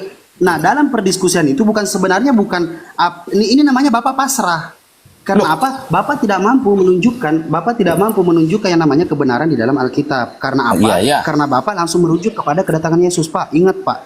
Sebelum Yesus datang, dia sudah pernah datang kedua kalinya. Bertemu dengan siapa? Bapak harus melihat dan meyakini bahwasanya Yesus pernah ketemu dengan Paulus. Otomatis Yesus sudah datang kedua kalinya. Bapak berharap Yesus berarti Yesus tidak pernah ketemu dengan Paulus. Belum, hanya dalam penglihatan dengan cahaya. Penglihatan. Bagaimana caranya Paulus melihat dengan penglihatan? Pada saat Paulus melihat Yesus itu, Paulus ada posisinya di mana? Di muka bumi, betul? Pada saat Paulus sedang menuju kota ya, di perjalanan lah. Dia berarti di muka bumi ini kan? Berarti di muka bumi ini kan? Iya, Nah, langsung. pada saat Paulus melihat Yesus dengan cahaya di muka bumi ini, apakah tidak bisa menjadi pertanyaan itu, Pak? Sebenarnya Paulus ini melihat Tuhan, cahaya atau melihat matahari? Itu memang pertanyaan, betul. Sama dengan saudara, tidak mungkin langsung, tidak serta-merta dipercayai. Memang pasti ada pergolakan antara hati, pikiran, dan batin kita kan mengenai ketuhanan ini. Hanya kalau kita mengerti dulu baru percaya, beda. Tapi kalau percaya dulu baru dipelajari, beda lagi ceritanya. Itu dua hal yang berbeda. Nah, jadi harus seperti apa? Memahami Bible itu harus seperti apa? Memahami dulu, Bible itu dengan rendah hati dan percaya. Gitu bagaimana baru saya dipelajari. contoh? Ya, bagaimana saya mempelajari dengan rendah hati? Ketika saya memakai dengan cara rendah hati, saya membaca di mana Tuhan Bapa dijadikan Tuhan itu ada 3 versi. Pertama, Yesus dilahirkan sudah Tuhan. Kedua, Yesus menjadi Tuhan pada saat disalibkan. Ketiga, penyebab Yesus jadi Tuhan harus mati dulu. Yang mana yang saya rendah hati harus menerima itu, Pak? Oke, dalam hal itu saudara tidak percaya di dalam hal yang saudara sebutkan, harus kembali ke perjanjian lama di kitab para nabi, mengenai kitab Mika, mengenai kitab Yesaya. Di sana dinubuatkan tentang kedatangan Sang Mesias. Itu jadi benar enggak? Iya, benar enggak itu digenapi? Kan kira-kira demikian. Sesudah kita belajar di kitab para nabi tentang nubuatan kedatangan Sang Mesias, Sang Juru Selamat, digenapi di perjanjian baru, ya berarti betul kan, itu intinya. Tidak bohong, tidak karangan. Nubuatan itu terjadi. Ya, walaupun di situ tidak ada tertulis nama Yesus, tapi kenyataannya dari berapa puluh tahun yang lalu sampai sekarang orang-orang di dalam gereja meminta kedatangan Yesus, berdoa, "Oh Tuhan Yesus, datanglah di tengah-tengah kami," bla bla bla, kan seperti itu. Iya. Mau tahu tidak, Pak? Mau tahu tidak, Pak, kenapa Yesus tidak datang sampai sekarang, Pak? Bapak coba baca Ibrani. Oke, gini menjawab itu sebenarnya sih mungkin kedatangan Pak, Tuhan itu sekarang ini. Pada saat Bapak berdoa dari puluhan tahun yang lalu, turun-temurun berdoa untuk meminta kedatangan Yesus hadir di tengah-tengah kami pada saat di gereja. Alasannya kenapa Yesus tidak datang-datang, Bapak baca di Ibrani 10 nomor 12. Tetapi ia setelah mempersembahkan hanya satu korban saja karena dosa, ia duduk untuk selama-lamanya di sebelah kanan Allah. Iya. Yesus nggak turun-turun lagi, Pak. Udah ya. Makanya tentang doa Tuhan Yesus datanglah di tengah-tengah kami seperti itu, memang bukan datang langsung dia kelihatan gitu, bukan seperti itu artinya. Tetapi hadiratnya kita rasakan di dalam ibadah minggu itulah. Jadi itulah satu, makanya orang Kristen berdoa, datanglah di tengah-tengah kami, datanglah di tengah-tengah keluarga kami, datanglah di dalam hidup saya. hadiratnya loh saudaraku yang dimaksud. Jadi yang kedua Ya, tentang kedatangan yang ditunggu-tunggu orang percaya sampai hari ini, Yesus itu memang datang sebagai raja, nanti diiringi oleh malaikat-malaikat dengan trompet. Ada tertulis kan begitu? Iya. Terus apa Pak? Kayak ini kalau di sini, tetapi ia setelah mempersembahkan hanya satu korban karena dosa, ia duduk untuk selama-lamanya di sebelah kanan Allah Bapa. Enggak turun-turun lagi Pak. Jadi Bapak nungguin apa? Itu. Makanya beda versi untuk menjelaskan itu. Kita di tes 1 Tesalonika dulu. Oh, versinya beda. Versi untuk menjelaskan. Itu maksud saya. Versinya untuk menjelaskan. Bapak ini Jadi Bapak jangan ini kita istilahnya sama ratakan, Tritunggal. pukul rata apanya posisinya. Woi di sini jadi tabrakan pengertiannya nanti kan. Jadi pada saat kapan itu dibicarakan, pada saat apa itu disampaikan, kira-kira dijelaskan di kitab Ibrani itu maksudnya. Jadi beda pemahaman untuk itu. Oke. Kalau kira-kira versinya versi apa ini ketika Yesus duduk selama-lamanya di sebelah kanan Allah Bapa? Versi apa itu, Pak? Versinya begini, Yesus itu sekali saja dia datang sebagai manusia, sebagai korban gitu. Yesus Ya. sama seperti pada saat dia datang, Pak. Dia tidak pernah berubah. Ingat Pak lagunya, Pak. Tuhan Yesus tidak berubah. Tidak Memang ya. berubah. Iya, Nah. artinya makanya sekali saja dia dikorbankan di kayu salib. Jadi pengertiannya di hadapan Bapak selama-lamanya itu gambaran selama-lamanya digambarkan Yesus itu sebagai anak domba di hadapan Bapak sebagai korban. Jadi pada saat Yesus kan Bapak meyakini sebagai Tritunggal, Bapak meyakini Allah Bapa yang Firman itu telah menjadi manusia. Karena Firman itu sama-sama dengan Bapa dan bersama dengan Bapa, berarti Firman itu adalah Bapa itu sendiri, kan begitu? Iya. Ya kan? Pertanyaannya, pada saat Firman itu menjadi manusia, sejak kapan manusia ini menjadi Firman atau menjadi Allah?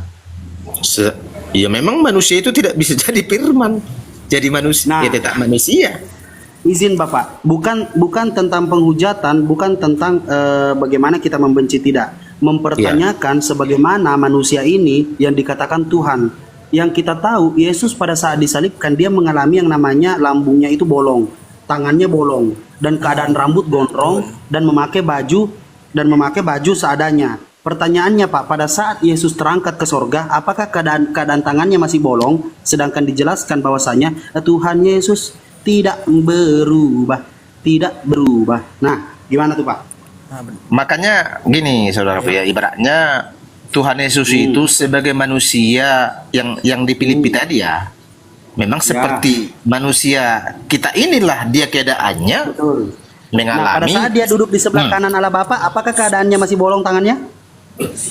Makanya saya bilang tadi dia itu dilambangkan sebagai korban, sebagai anak domba yang dikorbankan. Pertanyaan saya, apakah korban ini tetap bolong tangannya di sorga? Kan dia setelah ia berbicara kepada muridnya, maka terangkatlah ia ke sorga dan duduk di sebelah kanan Allah Bapa. Ketika dia duduk di sebelah kanan Allah Bapa, itu katanya kalimat alegoris, yaitu kembali ke tahtanya untuk menjadi penguasa langit dan bumi, kan begitu? Pertanyaan saya, yang menjadi penguasa langit dan bumi ini yaitu Yesus sebagai manusia yang duduk di tahta Allah Bapa. Pertanyaan saya, apakah masih keadaan tangannya bolong atau tidak?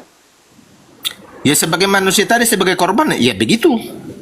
Begitu. Pertanyaan saya Pak, kalau saya mengalami kecelakaan, lalu ada di antara badan saya kurang atau badan saya tidak normal pada umumnya, bisa dikatakan apa Bapak?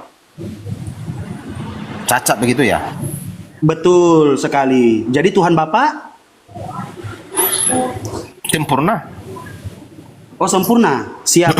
Jadi kalau saya terjadi kesalahan dalam fisik saya, itu namanya cacat. Kalau Tuhan Bapa sebagai manusia, setelah dia disalibkan, makanya saya bilang apa namanya? Itu kan gambaran nanti sebagai korban. Kan saya bilang sebagai korban supaya orang-orang yang tidak percaya. Setelah dia sebagai korban, dia terangkat ke sorga. Dijelaskan di Markus 16 ayat 19, ayat sisipan itu mengatakan, setelah ia berbicara kepada muridnya, maka terangkatlah ia ke sorga dan duduk di sebelah kanan Allah Bapa. Nah, dia Iya. duduk di sebelah kanan Allah Bapa itu adalah kalimat alegoris. Dia kembali ke tahtanya. Dia mengambil tahtanya untuk menjadi penguasa langit dan bumi. Pertanyaan saya, dengan kondisi manusianya, dia tangannya bolong, lambungnya bolong, rambut gondrong. Maksudnya panjang rambutnya nih. Nah, pertanyaan saya, tidak usah deh. Bapak tadi yang mengatakan cacat. Mohon maaf, itu Bapak yang mengatakan cacat. Gini aja, apakah Tuhan Bapak keadaannya gondrong sekarang apa tidak? Sebagai iman saya tidak sampai ke sana mengenai, karena Tuhan itu gambarannya adalah roh, tidak bisa. Disitulah cerminan keimanan, di mana ada manusia yang menganggap manusia itu adalah Tuhan. Kan begitu. Makanya beda lagi mengartikannya. Makanya saya paham maksudnya. Saya paham. No, listen to me, Bang. Listen to me. Iya. Ketika Abang mengatakan bahwasanya Abang meyakini manusia yang dituhankan ini atau Tuhan ini adalah manusia, itu nggak masalah. Itu nggak masalah, Bang. Kenapa kami mempertanyakan akan hal ini? Karena apa? Karena adanya manusia 2000 tahun yang lalu yang disebut Yesus dalam keadaan gondrong, dia disebut Tuhan. Nah, pertanyaannya adalah, manusia ini yang dikatakan tidak pernah berubah sampai dia datang kembali dalam keadaan gondrong. Markus 16 ayat 19, setelah ia berbicara kepada muridnya, maka terangkatlah ia ke surga dan duduk di sebelah kanan Allah Bapa. Pertanyaan saya, apakah penguasa langit dan bumi ini keadaannya masih gondrong atau bagaimana? Silahkan dijawab, Pak. Oke. Makanya memahami kitab suci ini harus memang berurutan. Jadi gambaran Yesus itu sebagai raja, nanti dipulihkan lagi kerajaan 1000 tahun. Habis itu kerajaan Allah Bapa selama-lamanya. Jadi kita belum paham sampai ke sana, hanya melihat. Izin abangku. Simpel pertanyaannya, ketika Yesus dikatakan tidak pernah berubah dan Yesus kembali keadaannya dan Yesus kembali ke tahtanya menjadi penguasa langit dan bumi, pertanyaannya begini, Pak, simpel sekali. Apakah Yesus gondrong atau bagaimana, Pak? Udah itu aja. Jadi pertanyaan yang lebih spesifiknya, apakah keadaan Tuhan Bapak sekarang penguasa langit dan bumi ini gondrong apa tidak? Begitu, Pak. Itu aja. Iya apa tidak? Jadi tidak bisa saya bilang tidak, saya bisa tidak iya, karena tidak ada sesuai dengan yang tertulis. Tidak ada sesuai tertulis. Jadi Iya, di begitulah Alkitab. iman. Jadi itu semua Begitulah iman. sebagai gambaran, sebagai hiasan menggambarkan bagaimana pengorbanan Tuhan Yesus itu kepada umat manusia. Seperti itunya pengertiannya, pemahaman kita. Uniknya adalah Bapak hanya memperhatikan janji-janji Yesus, katanya juru selamat. Tapi ironisnya adalah Bapak tidak mau menerima keadaan bahwasanya Bapak ini memiliki Tuhan, yaitu manusia. Itu ironisnya, Pak. Di mana penjelasan tentang apa? Di mana perdebatan atau diskusi lintas agama ini kita mempertanyakan sesuatu, yaitu apa? Sesuatu yang Bapak tidak mau menerima. Betul. Jadi saya jelaskan sedikit. Seperti itulah pandangan orang-orang Yahudi pada saat itu, sehingga Yesus itu dihina, diejek, bahkan disalibkan. Tidak tahu mereka tujuan Tuhan Yesus itu memang untuk menggenapi nubuatan, kan begitu. Tetapi sebelum pun Tuhan Yesus itu sudah nubuatkan, aku datang kepada milik kepunyaan. Saya sudah paham sekali dengan cerita Bapak ini. Yahudi tidak menerima, Yahudi tidak ini, Yahudi tidak itu. Tetapi kenyataan ketika Bapak naik di sini menjelaskan tentang keimanan Bapak, mari kita uji keimanan ini. Nah, ketika kita menguji keimanan ini, saya mempertanyakan dari segi akal logika Bapak.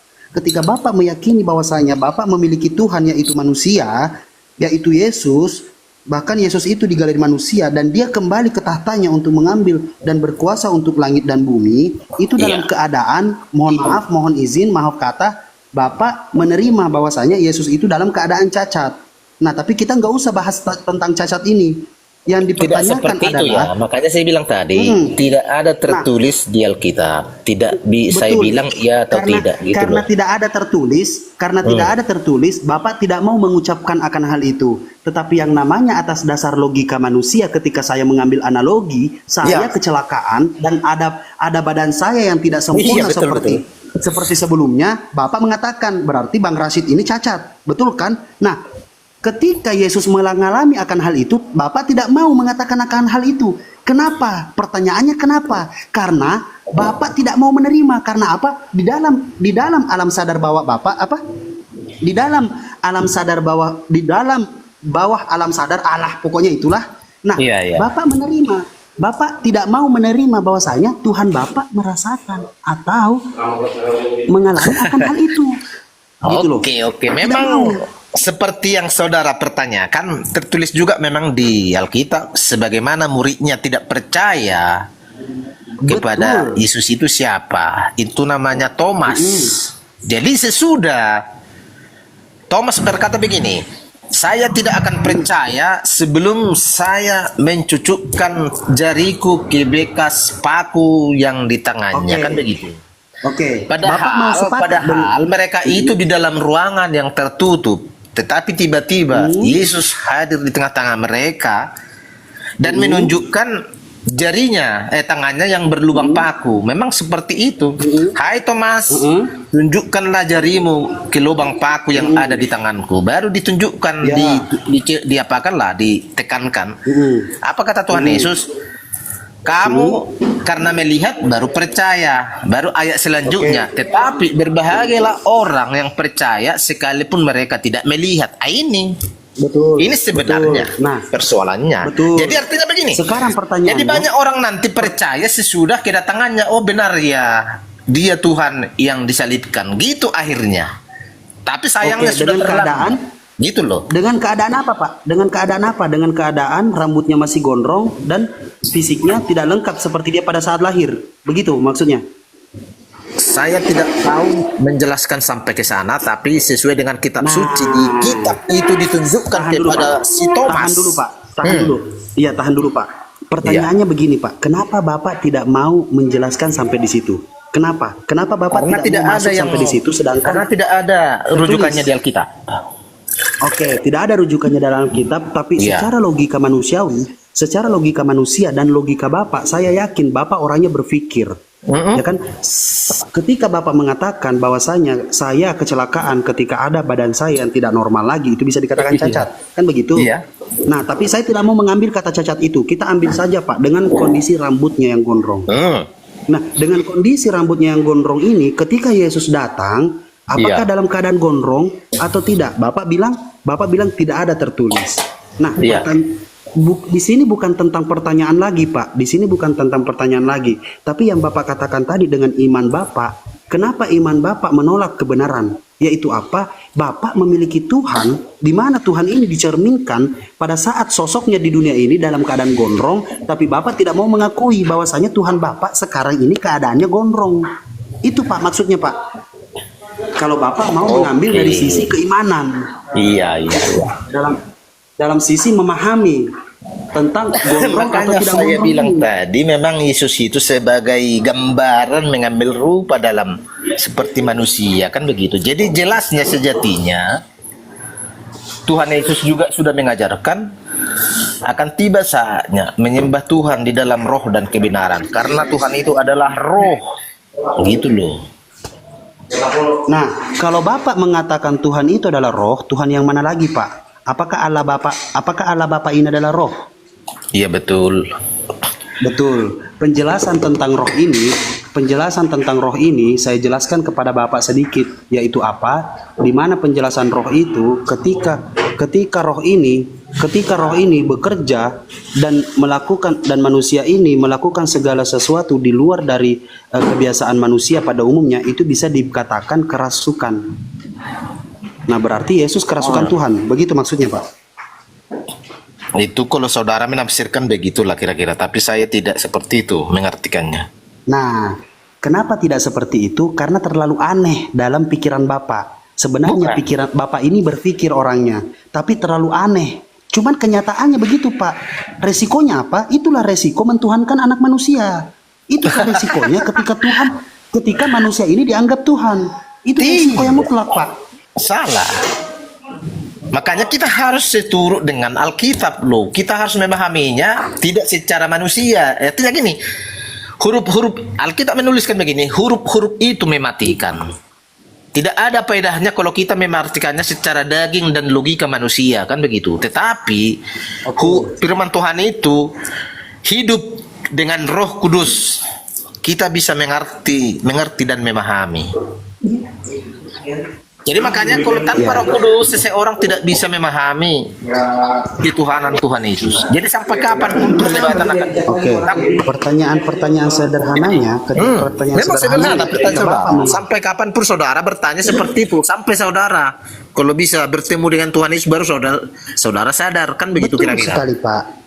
Betul sekali. Karena apa? Karena begini, Pak. Di mana saya memahami di dalam Bible itu bahkan Yesus pun bertele-tele, Pak. Kalau mau dikatakan begitu, izin mohon maaf, Pak, atas kata-kata saya. Tapi begini, Pak, seandainya Tuhan Yesus turun di muka bumi ini, orang yang paling pertama mengajak dia debat itu saya. Saya bertanya, oh Tuhan, oh Tuhan Yesus, saya tidak memanggil dia Tuhan, tapi saya memanggil, oh Tuhan Yesus, saya ingin bertanya, betulkah kamu mengatakan bahwasanya dirimu Tuhan? Terus kira-kira saya meyakini bahwasanya Yesus akan menjawab, tidakkah kau membaca tulisan saya? Tidakkah kau membaca Injil itu? Saya mengatakan aku tidak dapat berbuat apa-apa dari diriku sendiri. Aku menghakimi sesuai apa yang ku dengar. Maka dari itu kesaksianku adil. Apabila ada kesaksian yang datang daripadaku, sudah pasti itu kesaksian benar. Karena kesaksian benar itu datang daripada Allah yang telah mengutus aku. Nah, ironisnya di ayat ini lanjutannya adalah kalian telah mengutus Yohanes untuk memberi kesaksian tentang diriku. Walaupun kesaksian itu benar, tetapi aku tidak percaya dengan kesaksian manusia. Maka dari itu aku bersaksi tentang diriku sendiri. Yesus bersaksi, Pak, tentang dirinya sendiri. Dan Yesus mengatakan segala firman yang telah engkau sampaikan padaku sudah kusampaikan kepada mereka. Dan Yesus mengatakan syahadatnya Yesus adalah inilah hidup yang kekal itu, yaitu bahwa mereka mengenal engkau satu-satunya Allah yang benar dan mengenal Yesus Kristus yang telah engkau utus. Di mana dikatakan? Di Matius juga dikatakan di Matius juga dikatakan bahwasanya Yesus itu adalah Yesus itu adalah hamba gitu loh.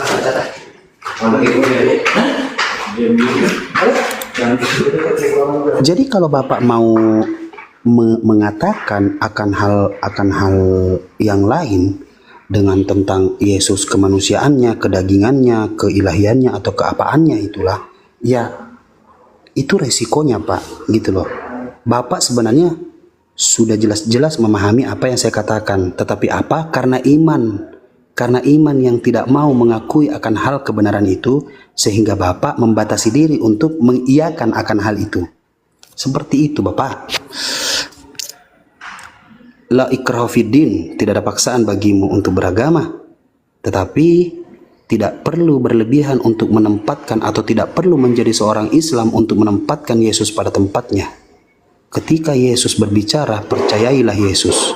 Dan pertanyaannya adalah siapa Yesus menurut Yesus itu sendiri, bukan siapa Yesus menurut Paulus, Lukas, Matius, Markus, Yohanes, gitu loh. Gini. Yohanes Pembaptis yang merintis membuka jalan Tuhan, tetapi dialah yang memberitakan kedatangan Sang Mesias. Tetapi pada saat Yohanes Pembaptis ditangkap, dipenjarakan, lalu si Yohanes Pembaptis bimbang, kan begitu, seperti yang saudara maksudlah. Siapa Yesus itu, kan gitu kira-kira ya. Ini Pak, dulu. rujukan unik Jadi lagi, pada Pak. saat murid-muridnya diutus, siapakah engkau, katanya? Apakah kami menunggu Sang Mesias? Apa kata Yesus? Tidak dibilang akulah Yesus itu, enggak gitu. Katakan kepada Yohanes yang mati bangkit, yang sakit sembuh, yang ini mujizat dinyatakan, pergilah. Tetapi pada saat itu berarti sudah benar dialah yang saya beritakan. Gitu loh. Jadi sekarang gini, kita tidak percaya kepada pribadi Tuhan Yesus, kepada kemanusiaannya sebagai Tuhan, kan begitu kira-kira. Tetapi minimal Tuhan Yesus berkata, kalau kamu tidak percaya kepada aku, percayalah kepada apa yang saya buat, mujizat-mujizat yang saya lakukan, gitu loh. Jadi kalau dalam hal ini pun kita tidak percaya, ya oke, tidak ada masalah. Oh, saya percaya dengan Yesus. Saya percaya dengan Yesus, Pak. Saya percaya 100%, 1000% saya percaya dengan Yesus. Yesus Sebagai apa? Saudara percaya Yesus itu sebagai apa, kan begitu? Oh, sebagai utusan, karena Yesus mengatakan tidak ada yang itu tidak beda ada lagi kita. Oh begini Pak, Nah, itu Yesus bedanya. mengatakan Saya tidak percaya ada. Yesus itu Gini, adalah Tuhan aku- yang menjadi manusia, Nah, kan begitu. Yesus itu adalah Tuhan begini, dan Pak. juru Kenapa? selamat saya. Kenapa? Sebentar. Kenapa saya mengatakan saya percaya dengan Yesus? Yesus mengatakan aku adalah jalan kebenaran dan hidup. Yesus adalah Iya. jalan, Yesus adalah kebenaran, Yesus adalah hidup. Dia Iya. mengatakan gitu, tidak ada yang bisa sampai kepada Bapa tanpa melalui aku. Artinya apa? Yesuslah yang mengajarkan bagaimana caranya sampai kepada Bapa, yaitu apa? Lakukan segala sesuatu yang dilakukan oleh Yesus. Yesus Betul. mengadah ke langit, Yesus bersujud, Yesus menangis, berdoa. Yesus itu anak soleh. Iya. Dijelaskan karena ketekunannya sebagai manusia dan berdoa kepada Allah Bapa dengan menitikkan air mata, maka Yesus diselamatkan oleh Allah Bapa. Jelas itu. Jelas, Yesus diselamatkan oleh Allah Bapa. Bukan Tuhan menyelamatkan Tuhan, tapi Yesus diselamatkan oleh Allah Bapa. Tidak ada dalilnya itu, saudaraku ya. Tidak ada tertulis Allah Bapa menyelamatkan Yesus. Memang dia sendiri. Makanya ada di kitab Matius ya. Aku sendiri berkuasa memberikan nyawaku dan mengambilnya kembali. Akulah yang memegang kunci kerajaan surga dan kerajaan maut. Jadi apalagi tidak ada yang lain. Tapi kita hanya melihat sebagai sisi dari segi manusianya. Itu loh. Makanya di situ sampai kapanpun tidak akan selesai. Sampai nanti kedatangan Yesus yang kedua kali baru manusia sadar. Oh benar dia inilah Tuhan yang datang sebagai manusia untuk menyelamatkan manusia. Tapi sayangnya sudah terlambat kan begitu kira-kira. Nih Pak. Jadi oke lah, Dia zaman sangat sekarang sepakat. ini bisa Iya, dipakai ini semua tulisannya, dengan Pak. media sosial, mencari uang bisa dengan cara apapun kan begitu. Makanya di Alkitab dituliskan ada 3 cara memberitakan Tuhan Yesus, ada dengan maksud baik, ada dengan dengki, ada dengan tujuan yang benar. Nah, itu ada 3 versi. Oke. Itu loh. Kalau menjelaskan tentang Yesus, bagaimana Yesus ini apa yang dikatakan oleh Yesus untuk dirinya sendiri, tetapi ada manusia yang menyampaikan bahwasanya Yesus ini adalah Tuhan, tapi ketuhanannya Yesus ini sangat kontradiksi. Yang mana yang harus dipahami? Di sini yang Bapak tadi minta tidak ada tanya, saya bacakan. Ia sangat ketakutan dan makin bersungguh-sungguh berdoa. Peluhnya menjadi seperti titik-titik darah yang bertetesan ke tanah. Di situ saya Yesus sebagai selalu manusia, berdoa. kan? Sebagai manusia dalam keadaan sebagai manusia Oke. itu Oke. tidak dibilang Pertanyaannya dalam begini, keadaan Pak. sebagai Tuhan kan beda. Oke, pertanyaannya begini. Kalau Bapak mengatakan seperti itu, ada lagi Pak yang unik Pak. Ketika saya mengatakan apakah Yesus gondrong apa tidak, Bapak tidak mau berani menjawab. Bahkan Bapak sendiri yang mengatakan bahwasanya ketika ada sesuatu yang terjadi dengan fisik kita, itu bisa dikatakan cacat. Nah, pertanyaannya seperti ini lagi Pak. Ketika manusia di muka bumi ini tidak percaya dengan Tuhan atau tidak memiliki Tuhan, itu dikatakan apa Pak? Ketika tidak percaya Ateis, kepada Tuhan, ateis betul? Atau manusia tidak memiliki Tuhan, itu namanya apa? Ateis, betul? Ateis ya. Siapa Tuhannya Yesus? Siapa Tuhannya Yesus? Dia nggak ada orang di Alfa dan Omega, Nggak ada. yang awal dan yang akhir. Berarti- Dia sendirilah Tuhan Yesus, itu. ya sudah, berarti Yesus ateis. Kedagingan Yesus adalah ateis. Selesai. Ai, makanya semakin kita tinggi ilmu pengetahuan, semakin tinggi berlogika, tidak mampu lagi memahami siapa itu Tuhan Yesus. Bagaimana caranya memahami Yesus? Apakah harus berlogika tinggi atau memahami pembelajaran tinggi atau rendah hati atau ibaratnya bukan rendah hati tapi jadi 1 Korintus 4 nomor 10 untuk memahami Kristus. Memahami Yesus itu begini, simple saja sebenarnya.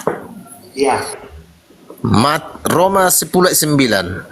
Mengaku dengan mulut, percaya dalam hati Yesus Kristus adalah Tuhan, kamu akan selamatkan. Selesai. Oke.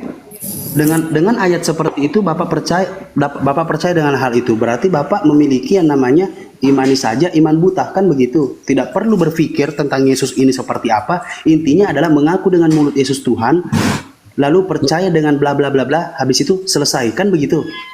Yesus Kristus adalah Tuhan dan selamat, itulah intinya. Nah, dan disitulah Yesus mengatakan bahwasanya pada waktu itulah aku akan berterus terang kepada mereka dan berkata, aku tidak pernah mengenal kamu, enyahlah kamu dari hadapanku, kamu sekalian pembuat kejahatan.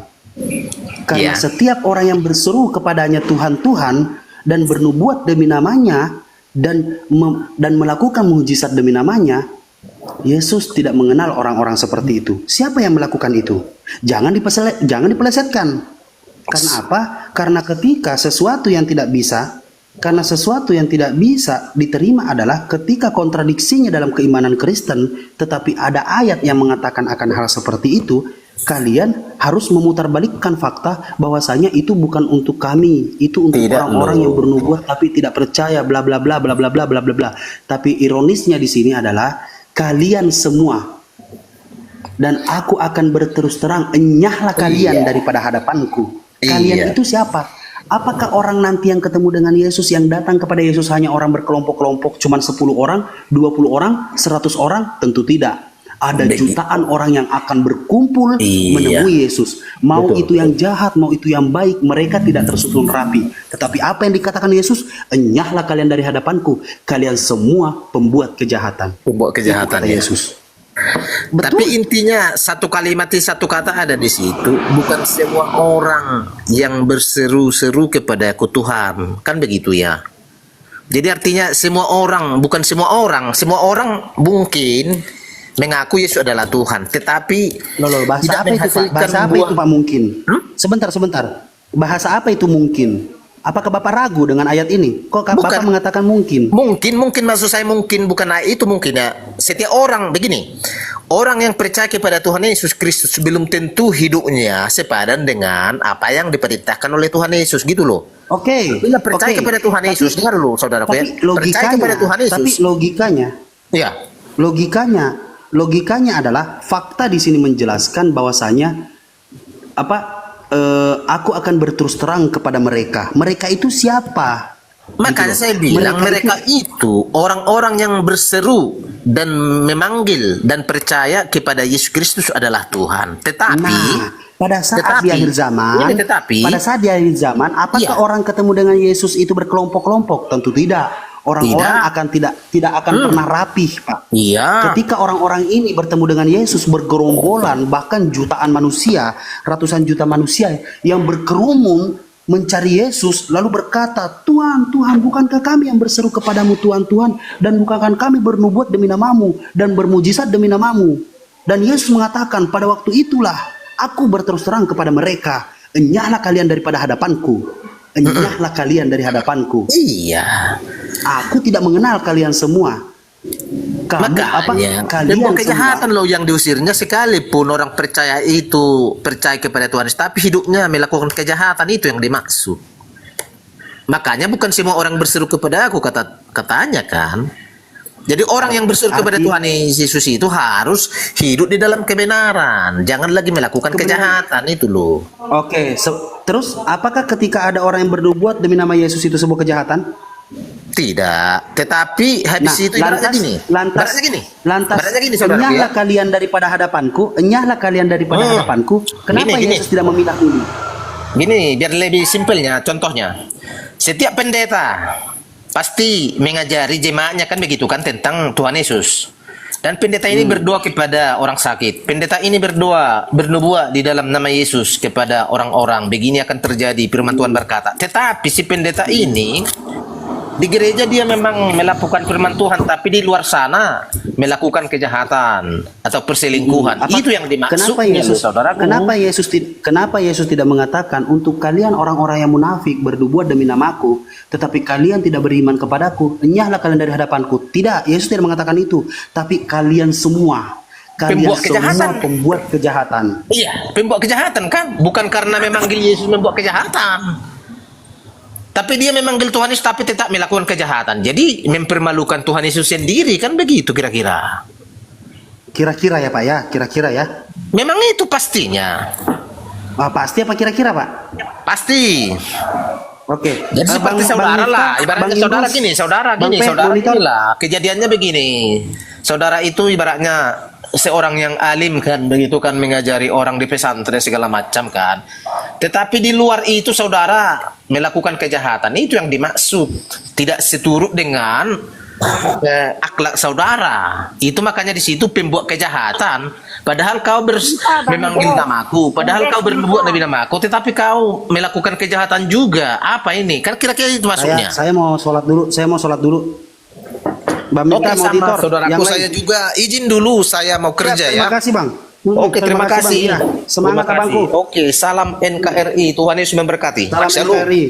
Tuhannya Yesus memberkati. Salam. Oke. Haleluya. Haleluya.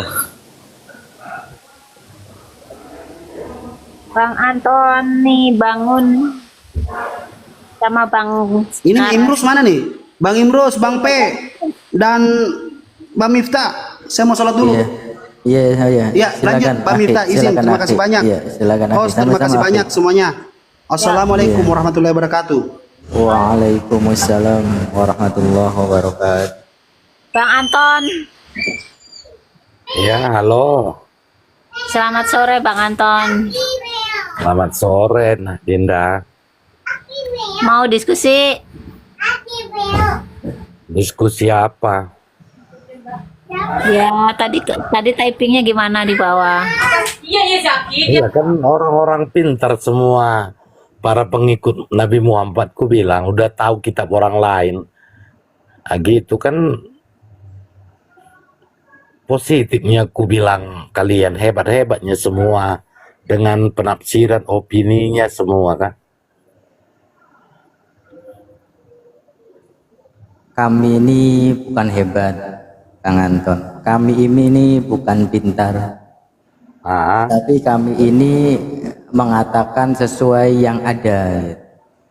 Kepintaran sesuai yang kami, ada, tapi kebisaan kami, penafsir. kecerdasan kami itu sesuai dengan apa yang kami baca, apa yang kami pelajari, termasuk juga tentang Bible tersebut. Kami Boleh mengungkap. bertanya enggak? Boleh bertanya enggak? Boleh. Ini Bapak Miftah ini pernah belajar di mana rupanya tentang Alkitab? Di internet banyak, sama guru-guru kita dan di senior-senior internet kita juga bukan, banyak Pak. yang mengerti. Maksudku di lembaga yang resmi yang ada di Indonesia tadi mana yang memberikan kuliah pembelajaran tentang Alkitab itu maksudku. Kalau di internet Pak Ini itu, Bang Antoni kitabnya itu Bang Antoni kitab Biblenya itu yang Bang Antoni baca bahasanya apa Bang Antoni? bahasa Indonesia. Bahasa Indonesia. Kira-kira saya berbicara bahasa Indonesia apa bahasa Inggris? Bahasa Indonesia. Oke, berarti sama kan ya? Bahasa Iya Indonesia. sama, tapi penafsiran Oke, Anda gak ada. Kami tidak menafsirkan Bang Antoni. Kami membaca. Kami hanya membaca apa yang tertulis, yang tercantum pada Bible Anda. Tidak menafsirkan. Karena kitab Anda itu ya sudah bahasa Indonesia, bahkan sudah terjemahan.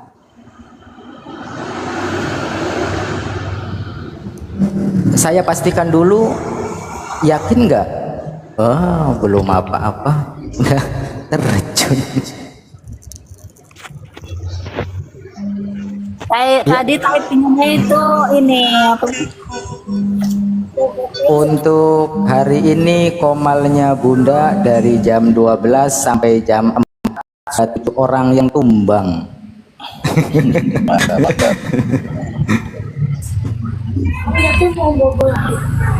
Ini makhluk lemah, Bang makhluk lemah naik. Ada yang mau disampaikan? Oke, sebenarnya ada yang mau disampaikan tapi sudah pada turun ini. Sebelumnya saya Muslim. Oh, Bang makhluk lemah Muslim. Oke, betul. Oh iya. Assalamualaikum warahmatullahi wabarakatuh. Waalaikumsalam warahmatullahi wabarakatuh. Kalau ada Bang Juma itu kan kita mau diskusi lintas agama. Jadi ya Islam ya gimana ya? Nanti jadinya sesama Islam. Sebenarnya tadi mau memberi kemasukan sama Bang Anton tadi soal dia menyatakan bahwa orang-orang Islam ini pintar seperti begitu, masuk ke ranah di dalam Alkitab. Tapi Bang Miftah semuanya bicara ya, saya diam sebagai adab kan. Silakan kita sesama Muslim saling berbagi. Mungkin orangnya masih di bawah, Bang. Silakan. Kalau mau bernarasi. Jadi seperti begitu, kenapa kita masuk ke ranahnya saudara Kristen seperti gitu. Jadi kita tidak akan ikut andil ke dalam ranahnya orang Kristen kalau orang Kristen tidak duluan seperti gitu. Karena kenapa bagi kita adalah lakum dinukum waliyadin, bagimu agamamu dan bagiku agamaku. Ketika agama kita disentil, ya kita masuk ke situ untuk meluruskan, bukan untuk mendebat ataupun mencela sebenarnya. Ya, mungkin seperti begitu aja lah. Iya betul akhi. Ya artinya jelas ya. Seperti halnya kita tahu ya di dalam surat Al-Anfal itu jelas di situ di dalam ayat 15 terang-terangan Allah Subhanahu wa taala itu memberikan ketegasan bahwasanya ya ayyuhalladzina amanu idza laqitumul ladzina kafaru zahfan fala tuwalluhumul adbar. Wahai orang-orang yang beriman, apabila